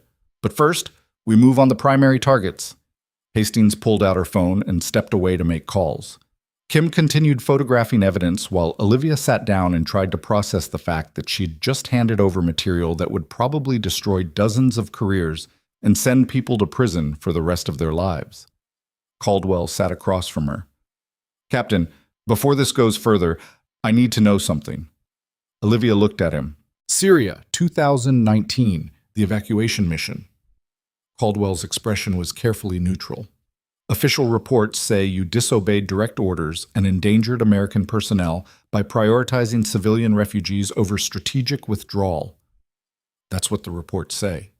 "Is it true?" Olivia was quiet for a long moment. "We were evacuating a forward operating base ahead of enemy advancement. Command ordered all non-essential personnel abandoned. That included 57 refugees who'd been providing intelligence for 6 months. Men, women, children." She met Caldwell's gaze. "I refused to leave them." "So you disobeyed orders?" "I saved 57 lives and lost 4 Marines when the extraction convoy was ambushed." The words hit like physical blows. Olivia's hands clenched. "Those Marines died because command refused to provide adequate air support, not because I brought civilians." The investigation concluded The investigation was designed to protect the officers who made the call to abandon refugees. Olivia's voice was hard. They needed a scapegoat. I was convenient. Caldwell studied her carefully. You took a medical discharge rather than face court-martial. They gave me a choice. Disappear quietly or fight publicly and watch my career get destroyed either way. Olivia smiled without humor. I chose survival. And you've been hiding ever since. I've been living. There's a difference. Before Caldwell could respond, Hastings returned with her phone pressed to her ear. Mobilizing now. FBI tactical teams are coordinating simultaneous raids across 6 states. We go in 90 minutes. Kim sealed the evidence in tamper-proof containers. We'll need Captain Cross secured at a federal safe house until trial. No, Olivia said. Everyone turned to look at her. I'm not hiding again, Olivia continued. You've got the evidence. You've got Garrett's testimony. Use it. Hastings frowned. Captain, you're a material witness. The network will do everything possible to eliminate you before trial. Then protect me. Assign security. But I'm not disappearing into some safe house for months while these people destroy more lives. That's not your decision. Actually, it is. Olivia stood. I'm cooperating voluntarily. You can't compel me to testify unless you charge me with something, and we both know I haven't committed any crimes. Hastings' jaw tightened. You're being unreasonable. I'm being practical. The moment I vanish, the network's lawyers will argue I'm unreliable, that I fled because my testimony can't withstand scrutiny. Olivia crossed her arms. But if I stay visible, stay working, stay public, I'm a constant reminder that everything they built is falling apart. Caldwell almost smiled. She's not wrong. Hastings looked like she wanted to argue further, but apparently decided it wasn't worth the fight. Fine, but you'll have 24-hour protection. Federal marshals, no exceptions. Agreed. Hastings gathered the evidence containers. We'll be in touch for formal depositions. In the meantime, don't leave the state and don't talk to media. She and Kim left quickly, already making more calls. Caldwell stood. Captain, you should know, the military is reviewing your service record. In light of recent events, there's talk of reopening the Syria investigation. Olivia's breath caught. Why? Because 4 federal investigators just confirmed that the same officers who buried you in 2019 are now under indictment for their involvement in this trafficking network. Caldwell's expression was unreadable. Turns out you were right about a lot of things. That doesn't bring back the Marines who died. No, but it might restore the reputation of the medic who tried to save everyone. Caldwell extended his hand. Thank you, Captain, for everything. Olivia shook it silently. She was escorted to temporary quarters, a small room with a bed, desk, and window overlooking the airfield. 2 federal marshals took up positions outside her door. Olivia sat on the bed and finally let herself feel the exhaustion that had been building for hours. Her hands were shaking, her body ached, her mind kept replaying gunfire, shattered glass, the cold certainty that she was about to die. But she was alive. And tomorrow, 53 people would wake up to federal agents at their doors. Her phone buzzed, text from Diane. Are you okay? They won't tell me anything. Olivia typed back. I'm safe. You? Scared. But okay, my daughter keeps asking why soldiers are staying in our house. Tell her they're friends, making sure everything's all right. Will I see you again? Olivia stared at the message for a long time before responding. When this is over, I promise. She set the phone down and looked out the window at the darkening sky. Somewhere across 6 states, FBI tactical teams were preparing to execute coordinated raids. Federal prosecutors were drafting indictments. Military investigators were reviewing classified files. And in a secure medical facility in Denver, Thomas Garrett was probably sleeping peacefully for the first time in years, knowing the evidence had finally reached the right hands. Olivia closed her eyes. She'd spent 8 months trying to disappear, trying to forget, trying to become someone quiet and invisible who never drew attention. But some things couldn't stay buried forever. Her phone rang. Unknown number again. Olivia answered. What? A man's voice, cold, emotionless. Captain Cross, you've made a serious mistake. Who is this? Someone who wants you to understand something very important. The voice paused. You think you've won because you delivered evidence to prosecutors. You think the arrests will dismantle the network. They will. No, they'll cut off one arm while the rest of the body survives. The man's tone didn't change. We've been operating for 12 years across 17 countries. You've identified 53 people. Congratulations. There are 400 more you'll never find. Olivia's stomach twisted. The people you've exposed, the voice continued, they're expendable. Middle management. Useful until they become liabilities. But the real network, the people actually running this operation, they're untouchable. Then why are you calling? Because I want you to know that everything you've done today, it doesn't matter. The trafficking continues. The money keeps flowing. And eventually, the voice dropped to a whisper. We'll find you. The line went dead. Olivia sat frozen, the phone pressed against her ear. A knock on the door made her jump. One of the federal marshals poked his head inside. Ma'am, there's been a development. General Caldwell needs you in the command center immediately. Olivia stood. What happened? Colonel Strickland. He was scheduled for arrest at his residence 20 minutes ago. The marshal's face was grim. He's gone. House is empty. Looks like he cleared out hours ago. Olivia followed the marshal down the hallway, her mind racing. The network was already moving, already adapting, and somewhere out there, the people really running this operation were watching everything unfold and making their next move. The command center was crowded with officers shouting into phones and typing frantically at computer terminals. Wall-mounted monitors displayed live feeds from tactical operations across multiple states. FBI agents breaching doors, suspects being led away in handcuffs, evidence boxes being carried from buildings. But the largest monitor showed an empty house in Colorado Springs, Colonel William Strickland's residence. General Caldwell stood before the screen, arms crossed, jaw tight. He didn't turn when Olivia entered. When did he run? Olivia asked. Security footage shows his vehicle leaving the base at 0400 hours this morning. Caldwell's voice was flat. 6 hours before we moved on the other targets. Someone tipped him off. Obviously. Caldwell finally looked at her. Which means the leak is still active. Someone inside our operation is feeding information to the network. Olivia scanned the room. Dozens of personnel, officers, analysts, communications specialists. Any one of them could be compromised. How many arrests have been successful? She asked. 41 out of 53 targets secured. Caldwell pointed to the monitors showing various locations. 12 fled before teams arrived. All high-value targets. Senior officers, hospital executives, federal agents. They knew exactly when to run. Down to the hour. Caldwell's fist clenched. Someone's watching our every move. A communications officer called out from across the room. General, we've got activity on Strickland's financial accounts. Wire transfer initiated 20 minutes ago. $7 million moved to an offshore account in Panama. Caldwell moved to the officer's station. Can we block it? Already tried. Transfer completed before we could freeze the account. The officer pulled up transaction records. But there's something strange. The receiving account was opened 3 days ago using falsified documents. Registration lists the account holder as... He paused, frowning. Thomas Garrett. Olivia's blood went cold. That's impossible. Garrett's been in federal custody. Someone's setting him up, Caldwell said quietly. Making it look like he's part of the network. Discrediting him before trial. Or worse, Olivia said, making it look like he and I are working together, that the evidence we provided is fabricated. Caldwell's eyes narrowed. They're building a defense strategy. If they can prove the key witnesses are unreliable or corrupt, the entire case collapses. Silence fell over the immediate area as the implications sank in.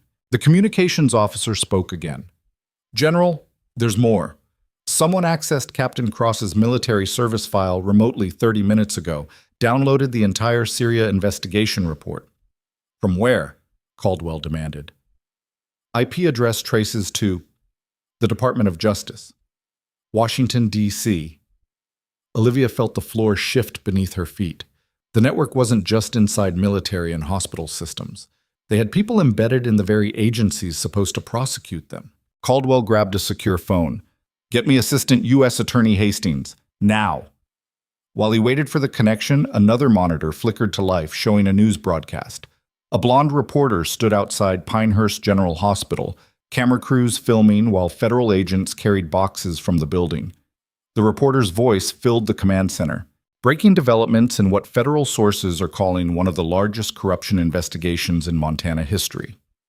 At least 40 individuals have been arrested today in coordinated raids across 6 states, including hospital administrators, military personnel, and federal agents.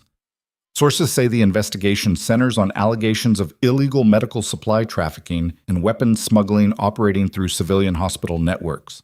The broadcast cut to footage of Director Leonard Pritchard being led from the hospital in handcuffs, his face red with fury. Then the screen shifted to show a photograph. Olivia's photograph, her military service photo from 2019.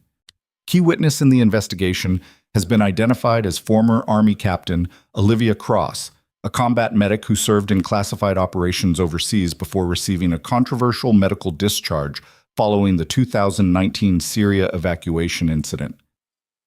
Sources familiar with that investigation claim Captain Cross disobeyed direct orders, resulting in the deaths of 4 Marines. "Turn it off," Caldwell ordered. The screen went dark, but the damage was done. Olivia stood motionless, her hands numb. They were already rewriting the narrative, turning her into the unreliable witness with a history of poor judgment and insubordination. Caldwell's phone call connected. "Rebecca, we've got a problem." He listened briefly, then his expression darkened. "When?" "I see. No, keep him isolated until we can verify security protocols." He ended the call and turned to Olivia. "Thomas Garrett tried to check himself out of federal protection 20 minutes ago, claimed he needed to contact his attorney. Did they let him?" "No, but he's demanding to speak with you.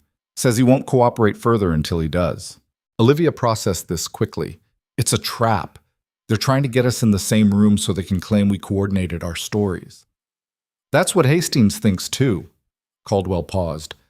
"But Garrett's threatening to recant his entire testimony if we don't comply." "He wouldn't do that. He knows what happens if this case falls apart. People do desperate things when they're scared, and someone just convinced him that we can't protect him." The pieces were falling into place. The network wasn't trying to kill witnesses anymore. They were systematically destroying credibility, manufacturing evidence of corruption, and turning the investigation against itself. An analyst called out from another station. "General, encrypted communication detected on a known trafficking network frequency. We're attempting to decrypt now." Caldwell moved to observe. Olivia followed. The analyst's screen showed lines of scrambled text being processed through decryption algorithms. Slowly, fragments became readable. "Target neutralization unsuccessful. Proceed to secondary protocol. Legal defense coordination required. Cross and Garrett must be discredited before deposition." The analyst highlighted another section. This part references someone called the architect. Appears to be the individual coordinating network operations. "Can you trace the signal?" Caldwell asked. "Working on it, but..." "Sir, the transmission is coming from inside this facility." Every person in the command center stopped what they were doing. Caldwell's voice was dangerously quiet. "Locate the source. Now." The analyst's fingers flew across the keyboard. "Signals bouncing through multiple access points, but the origin is Sector C, Level 2. Administrative offices." Caldwell gestured sharply to 2 military police officers. "Lock down Sector C immediately. Nobody enters or leaves." The officers moved fast. Olivia's mind raced. Administrative offices meant senior personnel, people with clearance and access to sensitive operations. Caldwell pulled Olivia aside, lowering his voice. "Captain, I need you to consider the possibility that this goes higher than we thought. If someone inside this command structure is compromised, then everything we've done today could already be reported back to the network," Olivia finished. "Which means they're planning their next move right now while we're reacting to their last one." Olivia looked at the monitors showing successful arrests, evidence being cataloged, suspects being processed. It looked like progress. It looked like justice. But if the network could predict every move, manufacture evidence, and discredit witnesses faster than prosecutors could build a case, we need to go on offense, Olivia said suddenly. Caldwell frowned. "Explain." "They're expecting us to be defensive, protecting witnesses, securing evidence, building a methodical case for trial. Olivia pointed to the screens. But that takes months, and every day we wait, they adapt. What are you suggesting? Public exposure. We take everything we've got and release it before they can control the narrative. Olivia's voice gained urgency.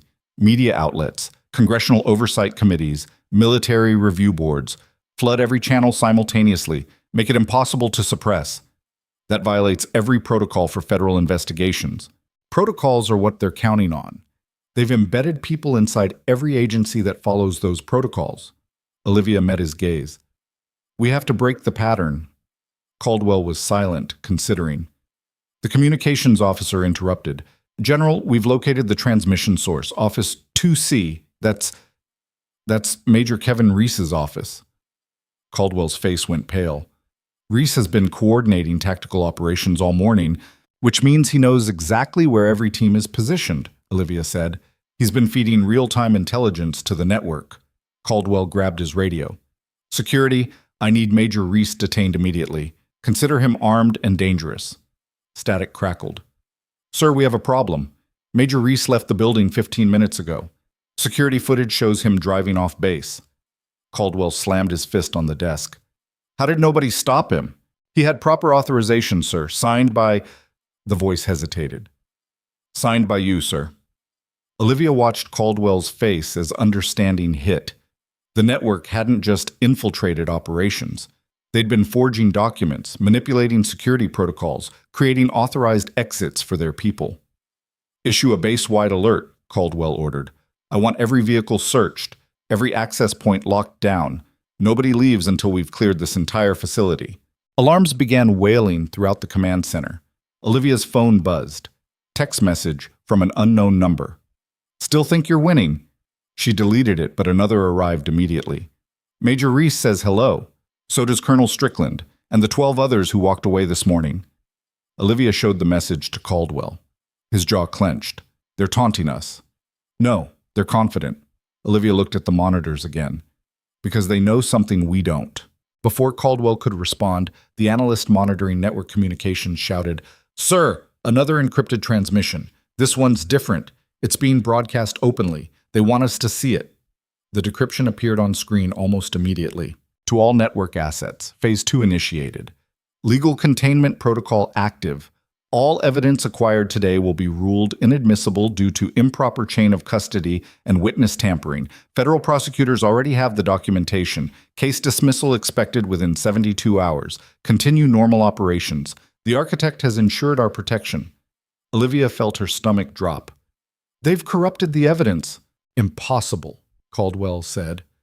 Every piece was photographed, cataloged, secured under federal protocols.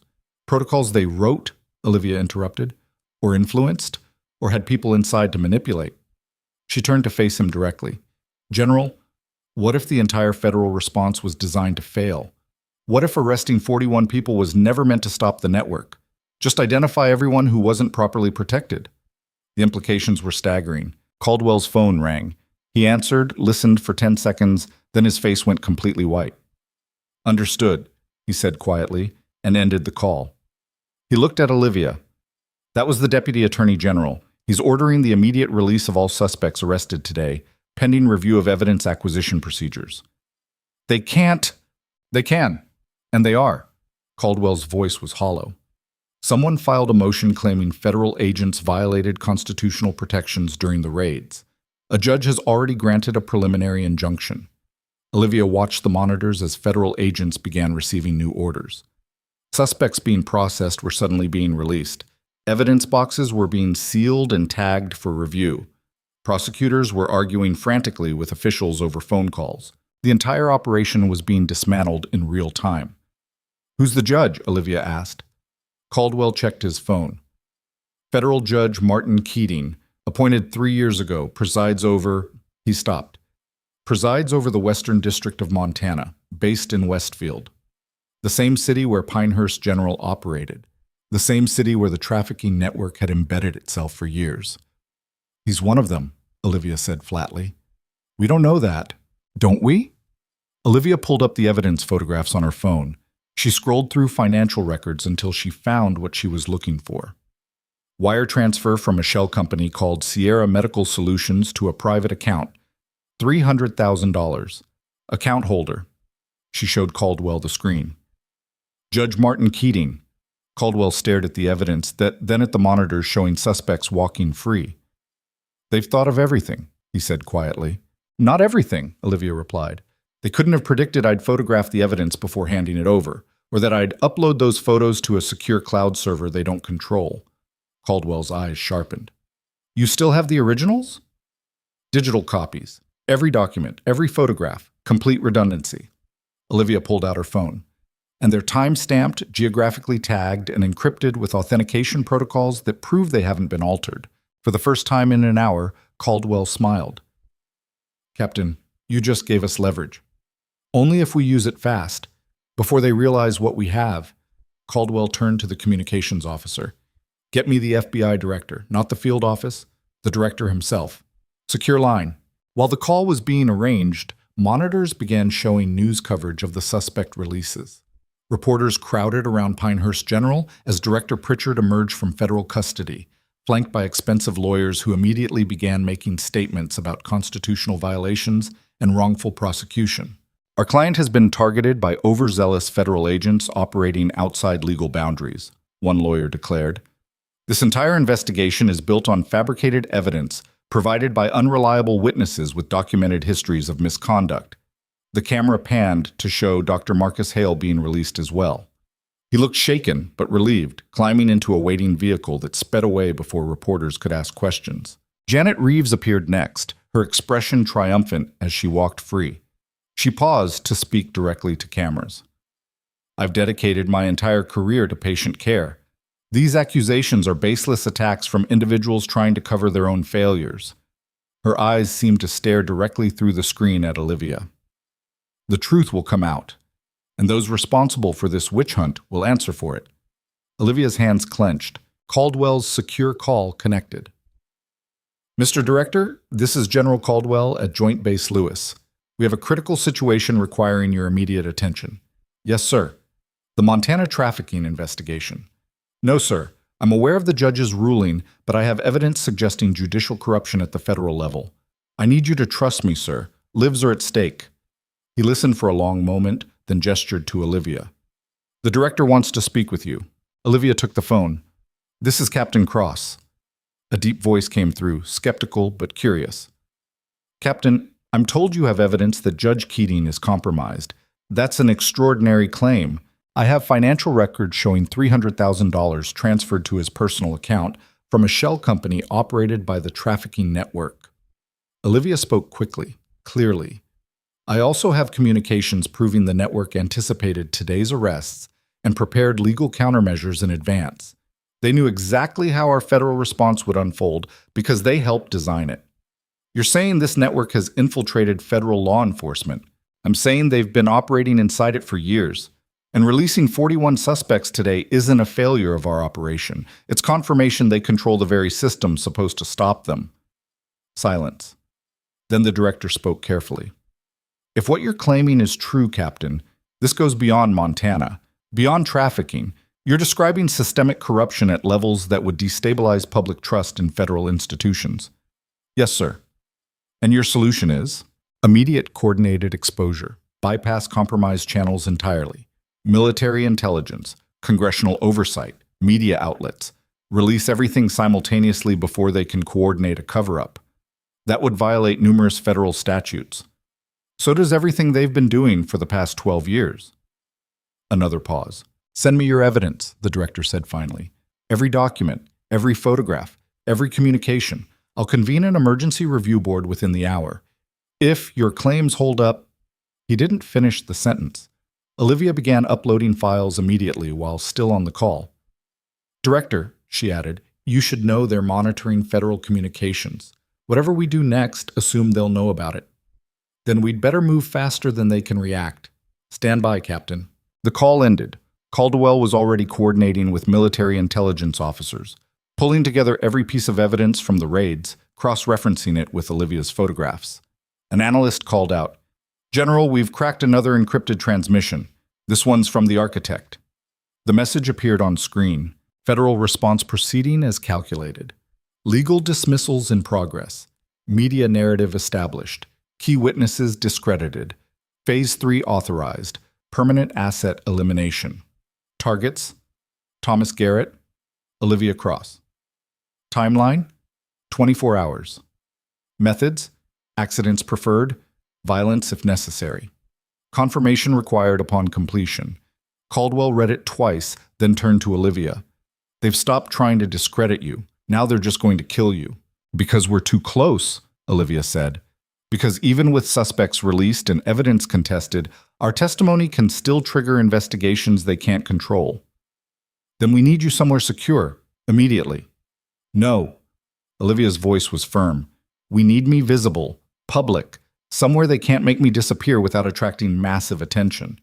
You want to make yourself bait. I want to make myself unavoidable.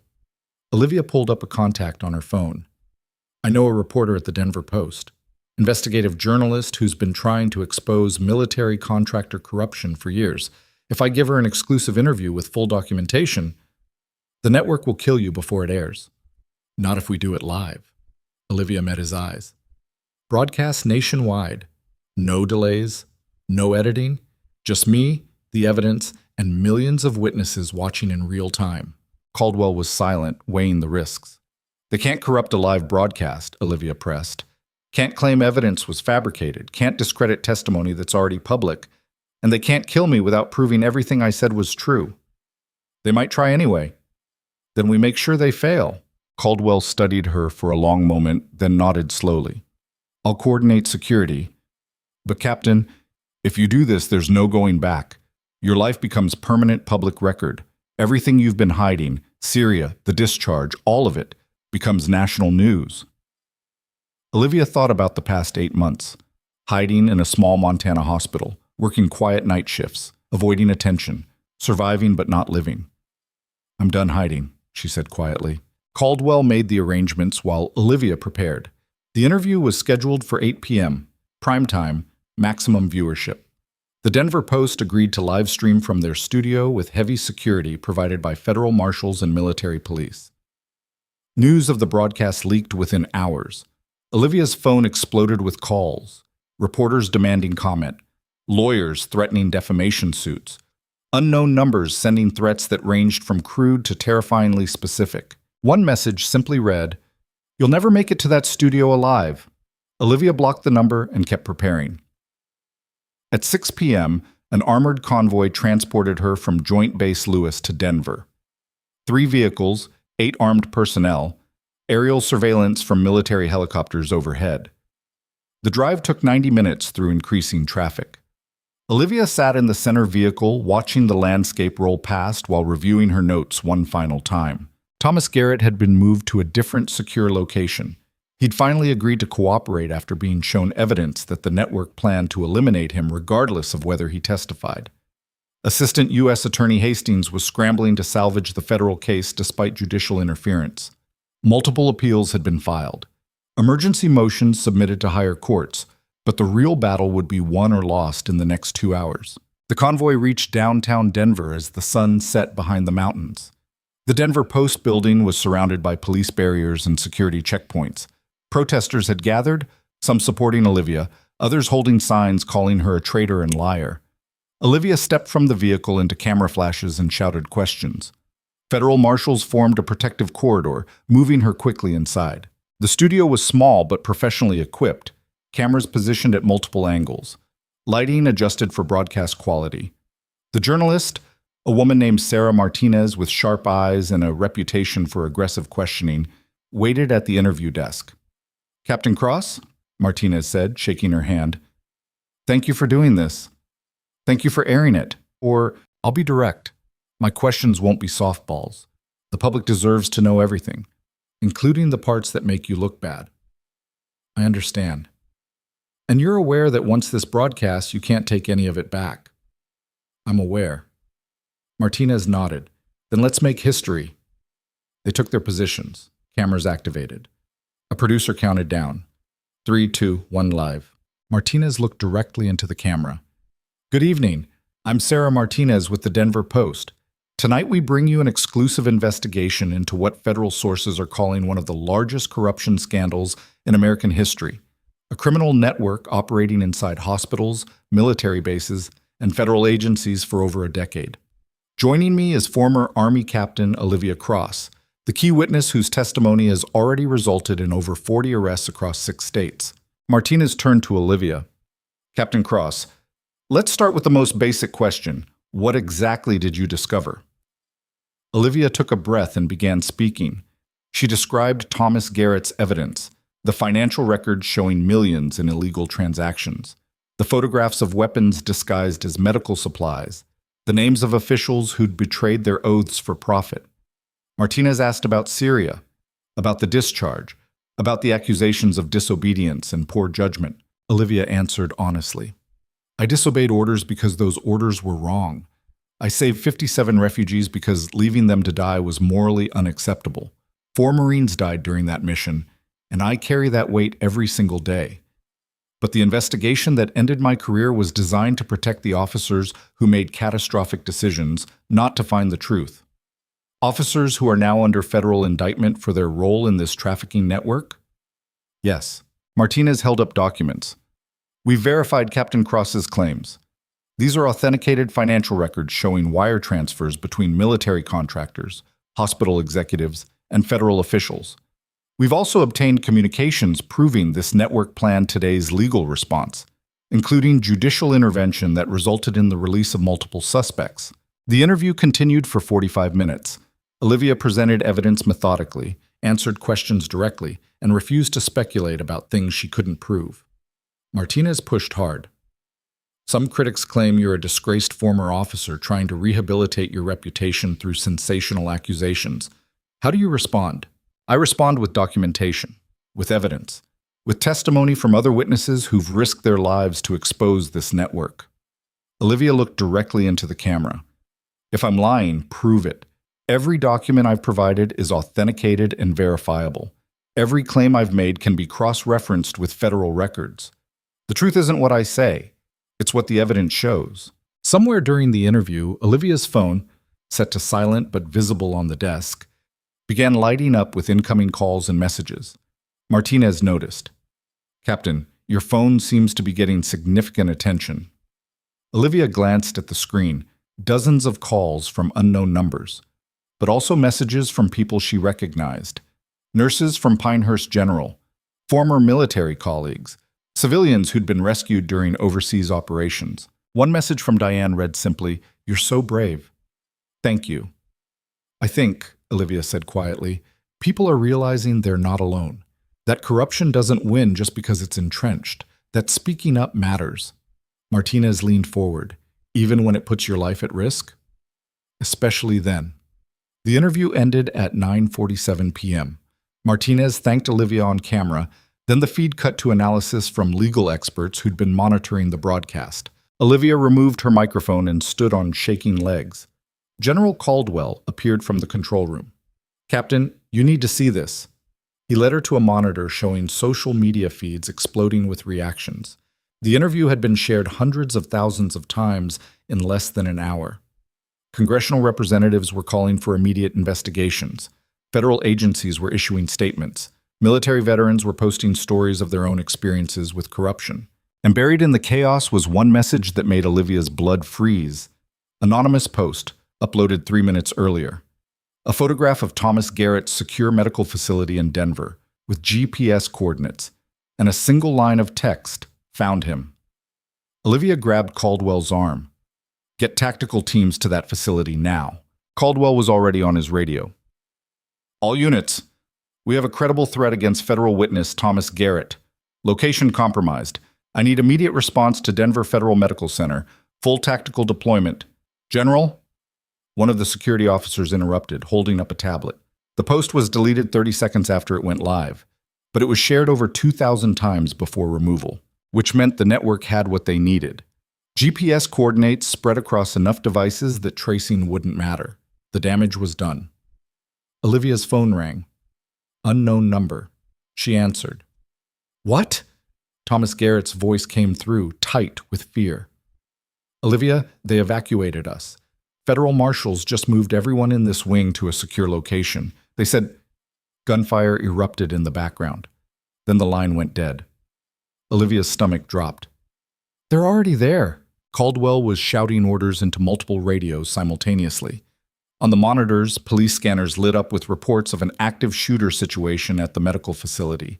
Denver PD was responding, but the building was in lockdown with patients and staff trapped inside. How many security personnel were assigned to Garrett? Olivia demanded. 6 federal marshals, rotating shifts. Caldwell listened to incoming reports through his earpiece. 2 are down. The others have barricaded themselves with Garrett in a secure room on the 4th floor. How long can they hold? Unknown. The shooters came prepared, body armor, military-grade weapons, coordinated assault. Olivia watched the monitors showing news helicopters circling the medical facility while emergency vehicles poured into the parking lot. This wasn't an assassination attempt. It was a statement, public, violent, designed to prove the network could reach anyone, anywhere. I need to get there, Olivia said.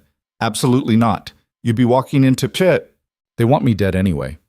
At least this way I'm useful. Olivia grabbed her jacket. Garrett trusts me. If I can get to him, keep him calm, maybe we buy enough time for tactical teams to secure the building. Captain, you're not trained for hostage extraction. I'm trained for combat medicine under fire, which is exactly what this situation needs. Olivia moved toward the exit. Are you coming, or do I find my own way there? Caldwell stared at her for 3 seconds, then cursed under his breath. Federal marshals, you're with Captain Cross. Stay close and follow my orders. Move! They ran for the armored vehicles waiting outside. Denver Post security cleared the way while protesters scattered, confused by the sudden activity. Olivia climbed into the lead vehicle as it roared away from the curb, sirens blaring. The drive to the medical facility took 8 minutes through traffic that parted reluctantly despite police escorts. Olivia used the time to call Garrett's number repeatedly, but every attempt went to voicemail. They arrived to controlled chaos. Police had established a perimeter 3 blocks out. SWAT teams were staging in parking structures overlooking the facility. News helicopters circled overhead, broadcasting live footage. A police commander intercepted them at the checkpoint. General Caldwell, Commander Patrick Ross, Denver PD. We've got at least 4 shooters inside, possibly more. They've taken positions on multiple floors and are preventing evacuation. Casualties? Caldwell asked. 2 federal marshals confirmed dead. Unknown number of civilian casualties. Medical staff, patients. The shooters aren't discriminating. Ross pointed to a tactical display showing the building layout. Your witness is here, 4th floor, room 417. Remaining marshals have established a defensive position, but the shooters are methodically clearing floors. Have they made demands? None. They're not trying to negotiate. They're hunting. Olivia studied the building. What about the parking garage? It connects to the basement level. Ross nodded. Sealed off by the shooters. They anticipated every standard entry point. What about non-standard ones? Ross looked at her questioningly. Olivia pointed to an adjacent building, a residential high-rise separated from the medical facility by approximately 30 feet. The medical center's roof has a helipad. If we can get aerial access, the shooters have anti-aircraft capabilities, Ross interrupted. They've already fired on one of our surveillance helicopters. We can't risk it. Olivia's mind raced through possibilities. Traditional entry was blocked. Aerial approach too dangerous. Time running out. She turned to Caldwell. The network's been operating inside hospitals for years. They know building layouts, security protocols, evacuation procedures, every standard tactical response. Your point? My point is, they're expecting professionals, trained SWAT teams following predictable patterns. Olivia's voice steadied. They're not expecting a single person using medical access routes.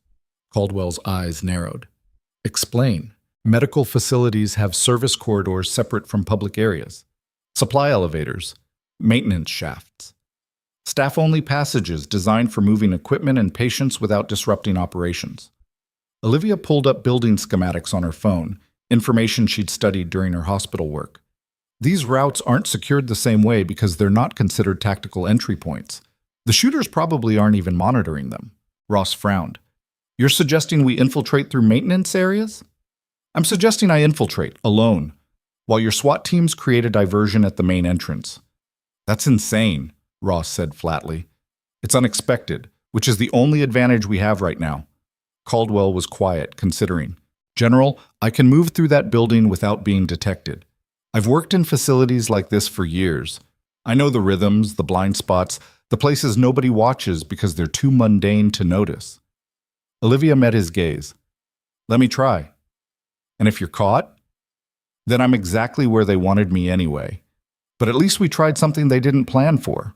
Ross started to protest, but Caldwell raised a hand to silence him. Captain Cross is a federal witness operating under military authority. This is her call.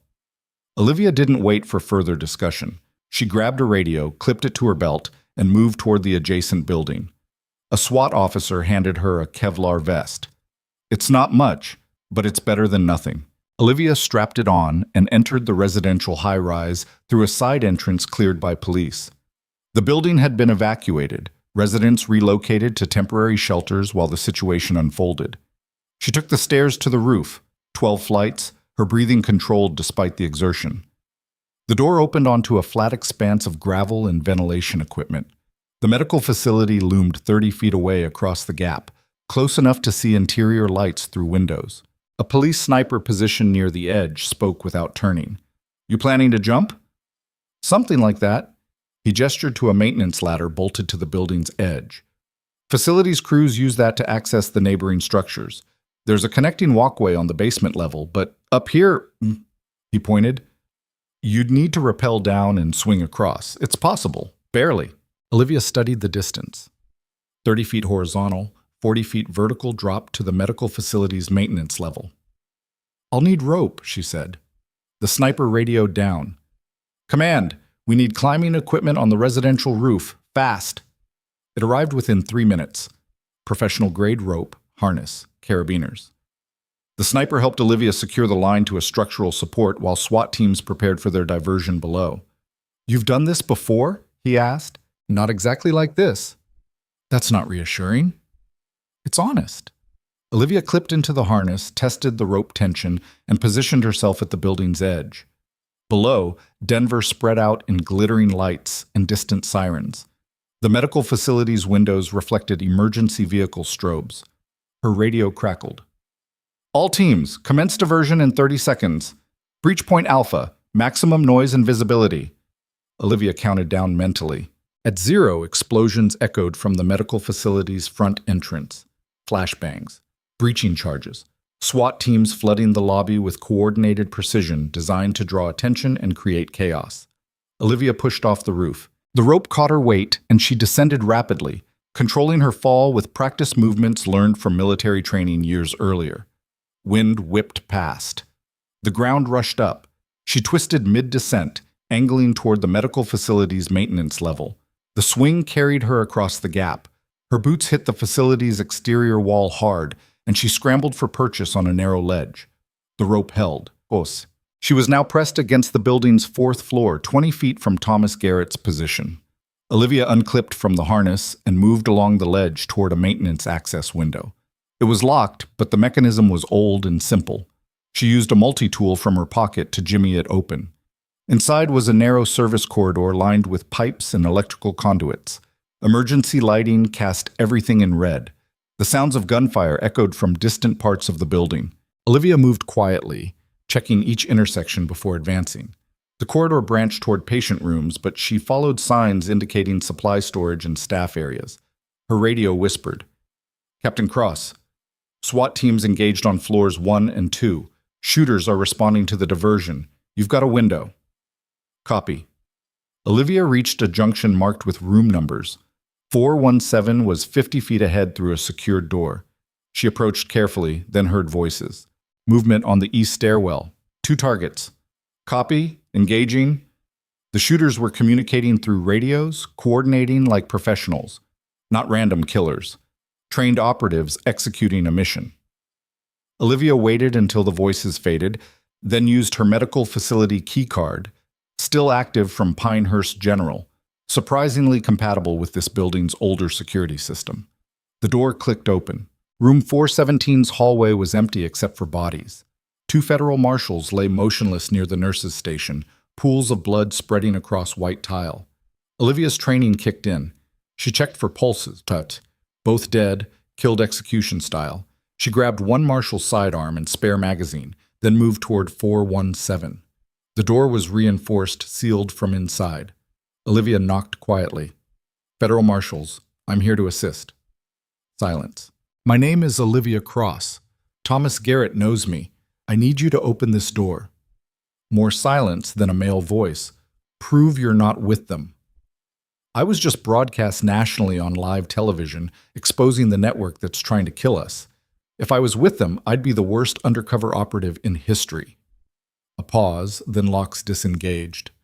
The door opened a crack, revealing a federal marshal with a weapon pointed at Olivia's face. She raised her hand slowly. "Easy." The marshal assessed her, then lowered his weapon. "Inside. Fast." Olivia entered. The room was a barricaded disaster. Furniture pushed against windows, medical equipment repositioned for cover. 3 federal marshals held defensive positions. And on a hospital bed, Thomas Garrett sat with a gunshot wound in his shoulder, bleeding through improvised bandages. "Olivia?" he said weakly. She moved to his side immediately, assessing the wound. "Through and through. You'll live, but you need proper treatment. We're slightly busy at the moment." "I noticed." Olivia turned to the marshals. "Status?" 4 shooters confirmed. Military-grade weapons.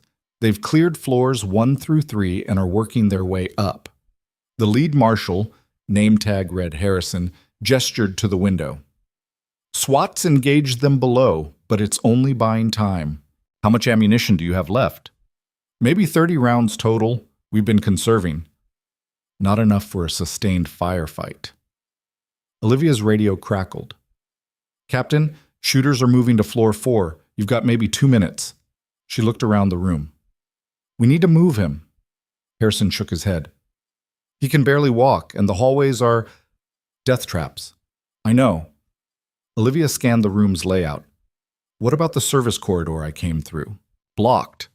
They sealed it during their initial assault." Olivia thought fast. Medical facilities had emergency protocols for moving critical patients during fires or other crises. Special evacuation routes designed to bypass public areas. She spotted what she needed: a pneumatic tube system built into the wall for transporting medications and samples between floors. "That tube system," Olivia said. "Where does it connect?" Harrison frowned. "Pharmacy on the ground floor. Why?" "Because that means there's a vertical shaft running the building's entire height. And where there's a shaft, there's maintenance access." She moved to the wall panel and pried it open. Behind the tubes was indeed a narrow maintenance passage, barely wide enough for a person to squeeze through. "You can't be serious," Garrett said. "You have a better idea?" "Several. All of them involve not climbing through walls while bleeding." "Then you'll fit right in." Olivia helped him stand despite his protests. "Marshals, how long can you hold this position?" Harrison understood immediately. "Long enough for you to get him out, maybe." "That's not—" "It's the best option we have," Harrison interrupted. "Get him to safety. That's the mission." Olivia nodded once, then helped Garrett toward the wall opening. He was pale, sweating, clearly in pain, but he climbed through without complaint. Olivia followed, squeezing into the narrow passage. Behind them, the marshals repositioned to defend the door. The shaft was dark, cramped, and descended at a steep angle through multiple floors. Maintenance rungs provided handholds, but Garrett was struggling. "I can't," he gasped. "Yes, you can. 1 rung at a time." Olivia positioned herself below him for support. "Focus on breathing. Let your arms do the work." They descended slowly. Halfway down, gunfire erupted above. The marshals were engaged. Garrett flinched. "We left them to die." "We left them to do their jobs. Don't waste it." They kept climbing down. The shaft was disorienting in darkness, every sound magnified. Garrett slipped once, nearly falling, but Olivia caught him. "Almost there," she lied. They were barely halfway. Above, the gunfire intensified, then stopped abruptly. Silence. Then footsteps. Someone was searching the room they'd just abandoned. Olivia froze, gesturing for Garrett to stay absolutely still. Through the thin wall panel, voices carried. "They're gone. Check the hallway." "Where could they—" A pause. "Here. Wall panel's been removed." Olivia's heart hammered. She looked down the shaft, still 30 feet to ground level, too far to descend quietly before shooters followed. She made a decision. "Keep going," she whispered to Garrett. "Don't stop no matter what happens." "What are you—" Olivia climbed back up rapidly, positioning herself just below the opening. When the first shooter leaned into the shaft looking down, she grabbed his weapon hand and pulled hard. The man lost balance and tumbled into the shaft, falling past Garrett with a scream that ended in a wet crack far below. But his partner opened fire immediately, bullets punching through the wall panel inches from Olivia's head. She dropped fast, half falling down rungs while metal sparked around her. Garrett was moving now, panicked but quick. They hit ground level together, rolling out of the shaft into the basement pharmacy. The room was dark, abandoned during evacuation. Olivia helped Garrett to his feet. "Can you run?" "Not well." "Try anyway." They moved through the pharmacy toward the basement exit. Behind them, more footsteps descending the shaft. The remaining shooters were following. Olivia's radio crackled. "All units, SWAT has secured floors 1 and 2, remaining hostiles located on floor 4 and descending." "This is Captain Cross. I have the witness. We're in the basement heading for the parking garage exit." "Negative, that exit is still—" Gunfire cut off the transmission. 2 shooters emerged from the pharmacy entrance, weapons raised. Olivia shoved Garrett behind a shelving unit and returned fire with the marshal's sidearm. The confined space erupted in muzzle flashes and deafening noise. She hit one shooter in the chest. He went down hard. The second shooter took cover and fired in controlled bursts, professional and calm. Olivia's magazine ran dry. She dropped behind cover as bullets shredded pharmaceutical supplies around her. Pills scattered across the floor. Glass vials shattered. The shooting stopped. Footsteps approached slowly. Olivia grabbed a heavy piece of equipment, some kind of medication dispenser, and waited. The shooter rounded the corner. Olivia swung the equipment like a bat. It connected with his weapon, knocking it from his hands. Then she drove forward, using momentum and surprise to slam him against the wall. He was bigger, stronger, better trained, but Olivia had spent years keeping people alive when everything wanted them dead. She knew human anatomy, knew where to strike to cause maximum damage with minimum force. She drove her thumb into his eye socket. He screamed, staggering back. Olivia grabbed his fallen weapon and fired twice. Center mass. He collapsed. Silence returned except for ringing ears and Garrett's ragged breathing. "Are they—" Garrett started. "Dead. Both of them." Olivia checked the weapon, half a magazine remaining. "We need to move." They reached the parking garage entrance just as SWAT teams arrived from the opposite direction, weapons trained. "Federal witness," Olivia shouted. "Don't shoot." The SWAT commander lowered his weapon. "Captain Cross? We've got medics staging outside. Get him to—" An explosion rocked the building. Everyone hit the ground. Olivia looked up to see flames erupting from the 4th floor. The shooters had rigged explosives, either as a final scorched earth tactic or as covering fire for their own escape. The SWAT commander was already coordinating response. "All teams, we have fire on floor 4. Evacuate the building, now." They moved fast, Olivia supporting Garrett while SWAT teams cleared the way. Outside, emergency vehicles had multiplied. Fire trucks, ambulances. More police than Olivia had ever seen in one place. Medics took Garrett immediately, loading him onto a stretcher despite his protests. "Olivia," he called out. "The evidence. Did it work? Did the interview—" "It worked," she assured him. "The whole country knows now. You did it." Garrett smiled weakly as they carried him toward an ambulance. Olivia stood in the parking lot, covered in dust and blood that wasn't hers, watching the medical facility burn. Firefighters were containing it, but the 4th floor was a total loss. General Caldwell approached. "Captain, are you injured?" "No." "Then I need you to come with me, now." He led her to a mobile command center set up in an armored vehicle. Inside, multiple screens showed news broadcasts from across the country. Every major network was covering the medical facility assault. Footage of the shooters, SWAT response, and prominently featured clips from Olivia's interview just hours earlier. But one screen showed something different. A live congressional hearing. Emergency session convened at midnight. Senators questioning FBI Director Coleman about the Montana trafficking network. Coleman was presenting evidence, the same documents Olivia had provided, now authenticated by federal forensic analysis. Financial records prove systematic corruption spanning 12 years and involving numerous federal agencies. We have arrested an additional 27 individuals in the past 4 hours based on Captain Cross's testimony and corroborating evidence. This investigation is ongoing, but I can confirm that the network she exposed is real, extensive, and will be prosecuted to the fullest extent. A senator interrupted. Director Coleman, what about allegations that federal judges attempted to obstruct this investigation? Coleman's expression hardened. Judge Martin Keating has been placed under arrest pending investigation into judicial corruption. We're reviewing all cases he's presided over for potential compromise. Another senator. And the military personnel involved? 12 officers currently in custody. Colonel William Strickland remains at large, but we've frozen all assets and issued international warrants. The hearing continued, but Caldwell muted it. It's happening, he said quietly. Everything you triggered tonight, the interviews, the evidence, the assault that proved how desperate the network has become. He turned to Olivia. You've started something that can't be stopped now. Olivia watched the screens showing split coverage, congressional testimony, medical facility aftermath, her own face from the interview replaying endlessly.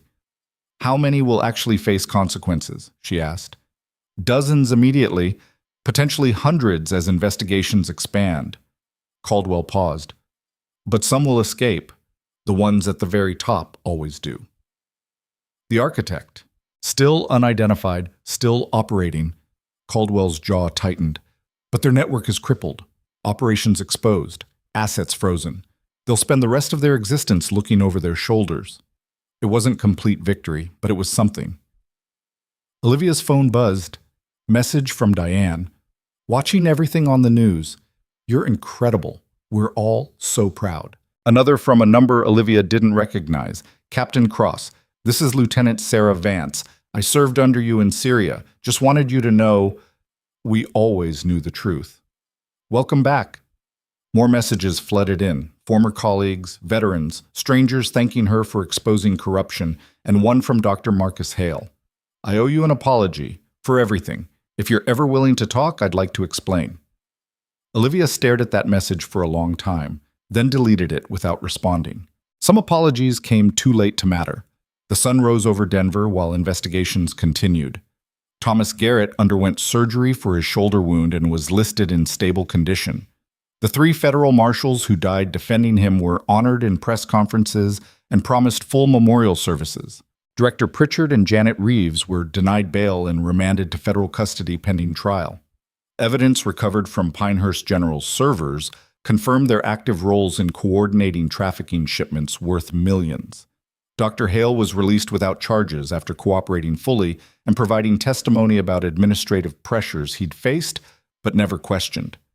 Whether he was genuinely ignorant or simply covering himself remained unclear. 48 hours after the medical facility assault, General Caldwell summoned Olivia to Joint Base Lewis. She arrived expecting another debriefing. Instead, she found a formal ceremony in progress. Military personnel in dress uniforms, news cameras, federal officials, and at the center, a presentation podium with the American flag. Caldwell stood at attention. Captain Olivia Cross, front and center. Olivia approached slowly, confused. Caldwell's voice carried across the assembled crowd. Captain Cross, 7 years ago you were unjustly blamed for command failures during the Syria evacuation. Your service record was tarnished. Your career ended. Your reputation destroyed. He paused. The United States Army owes you an apology. We failed you. We allowed corruption to punish integrity. We chose institutional protection over truth. He opened a presentation case. Inside was a medal Olivia had only seen in photographs. By order of the Secretary of Defense, and with congressional approval, your service record has been fully reviewed and corrected. All negative marks removed. All accusations withdrawn. Caldwell removed the medal. And in recognition of extraordinary valor during the Syria evacuation, where you personally saved 57 civilian lives under enemy fire, you are hereby awarded the Silver Star for gallantry in action. The crowd erupted in applause. Olivia stood frozen, unable to process what was happening. Caldwell pinned the medal to her uniform. "Welcome back, Captain. Properly this time." The ceremony continued with speeches from officials she barely heard. Her mind was elsewhere, replaying the past 7 years. The discharge, the hiding, the nights working as an invisible nurse while everything she'd earned was buried under lies. Afterward, reporters surrounded her. "Captain Cross, how does it feel to be vindicated? Will you return to active duty? What's next for you?" Olivia looked at the cameras and spoke carefully. "I'm not interested in revenge or vindication. I'm interested in making sure what happened to me doesn't happen to others, that people who speak up aren't punished for it, that the systems supposed to protect us actually do." "What will you do now?" Olivia glanced at Caldwell, who nodded slightly. "I've been offered a position developing new trauma response protocols for military medical personnel, training the next generation of combat medics, making sure they're prepared not just for battlefield injuries, but for the moral challenges that come with serving in imperfect systems." "Will you stay in the military?" "I'll stay where I can do the most good." The press conference ended. Olivia walked away from cameras and officials toward the parking lot where her old Toyota sat waiting. Diane was there, leaning against the car with her daughter. "Surprise," Diane said, smiling. "Figured you could use a friendly face." Olivia hugged her without speaking. Diane's daughter, Emma, 9 years old with blonde hair and endless energy, looked up at Olivia with wide eyes. "Are you really a hero?" Olivia crouched down to her level. "I'm really just a nurse who tried to help people." "But you stopped bad guys." "I told the truth. Other people stopped the bad guys." Emma considered this. "My teacher says telling the truth is brave." "Your teacher's right." Emma smiled, then ran off to play on nearby grass while the adults talked. Diane spoke quietly. "The hospital's under new management. Federal Oversight Committee installed an entirely new administrative team. They asked about you. Wanted to know if you'd consider returning." "To Pinehurst General? As the new Director of Emergency Services, full authority to restructure protocols, hire staff, rebuild the department." Diane paused. "They're calling it the Cross Initiative, making you the face of institutional reform." Olivia looked toward the mountains visible in the distance, still snow-capped despite approaching summer. "I don't want to be anyone's face," she said. "I just want to work." "Then work there. Not as a symbol. As a nurse who knows how things should be done." Olivia thought about it. About walking back into the place that had fired her in disgrace. About facing the staff who'd mocked her, the doctors who'd dismissed her, the administrators who'd tried to bury her. About transforming it into something better. "I'll think about it," she said. 3 months later, Olivia stood in the renovated emergency wing of Pinehurst General Hospital, wearing clean scrubs and a name badge that read, Director Olivia Cross, Emergency Services. The space had been completely rebuilt, new equipment, updated protocols, and most importantly, new staff hired based on competence and integrity rather than who they knew or what they'd overlook.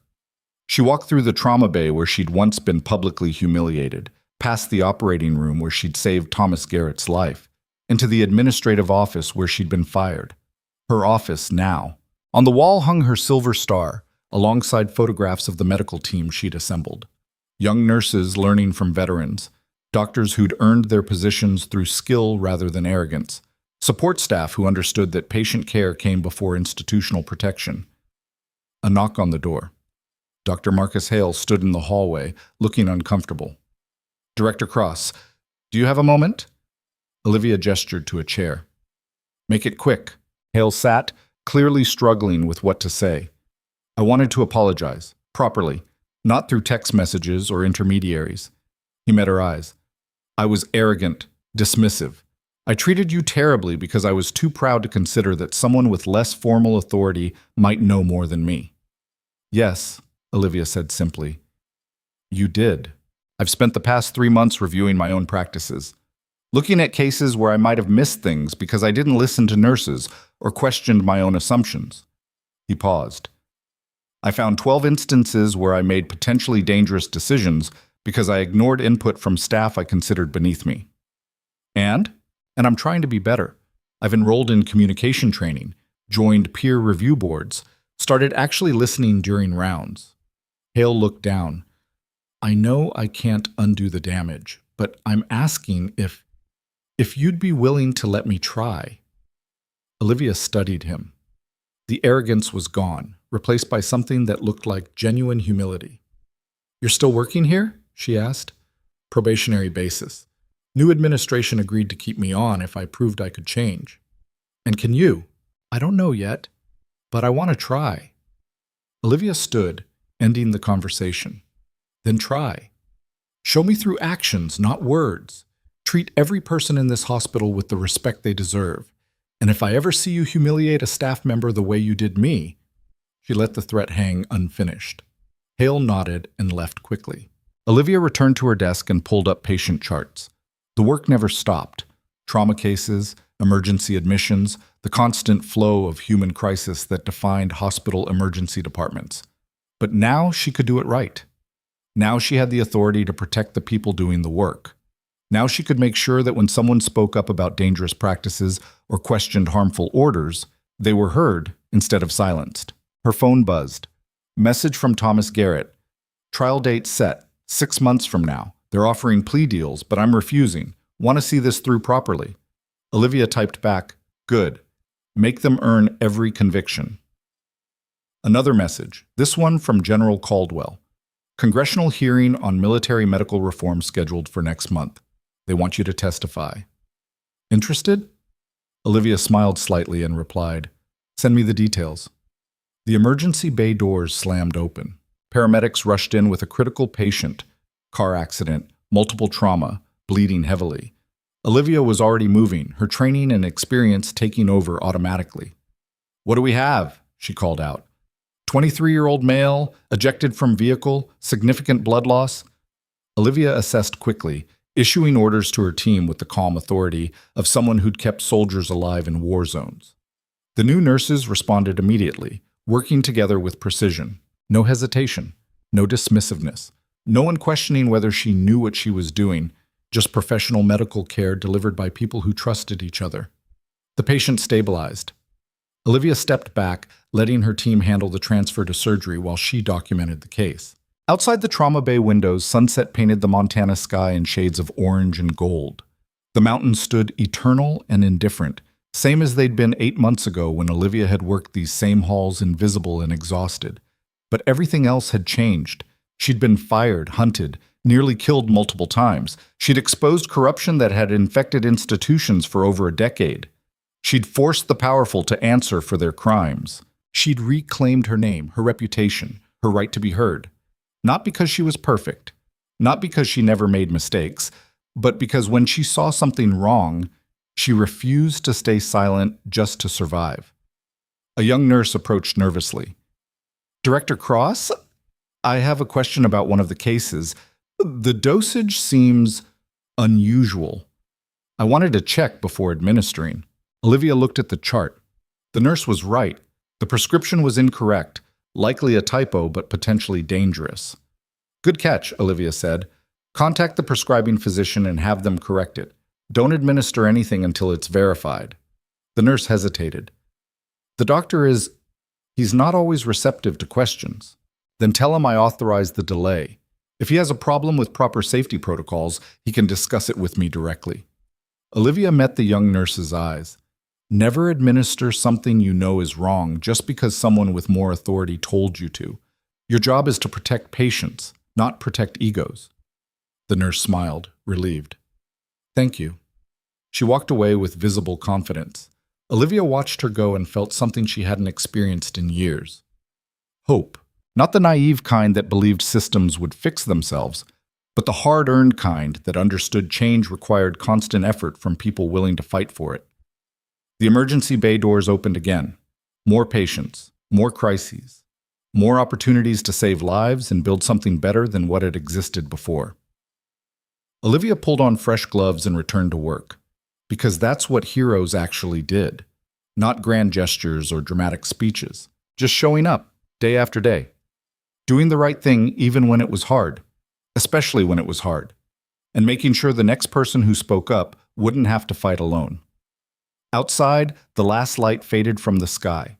Inside, Pinehurst General Hospital continued its endless rhythm of human need and professional response. And in the middle of it all, A woman who'd been dismissed, humiliated, and nearly destroyed stood exactly where she belonged.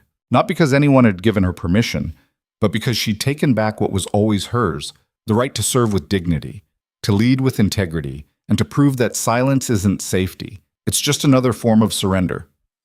And Olivia Cross had surrendered enough for one lifetime.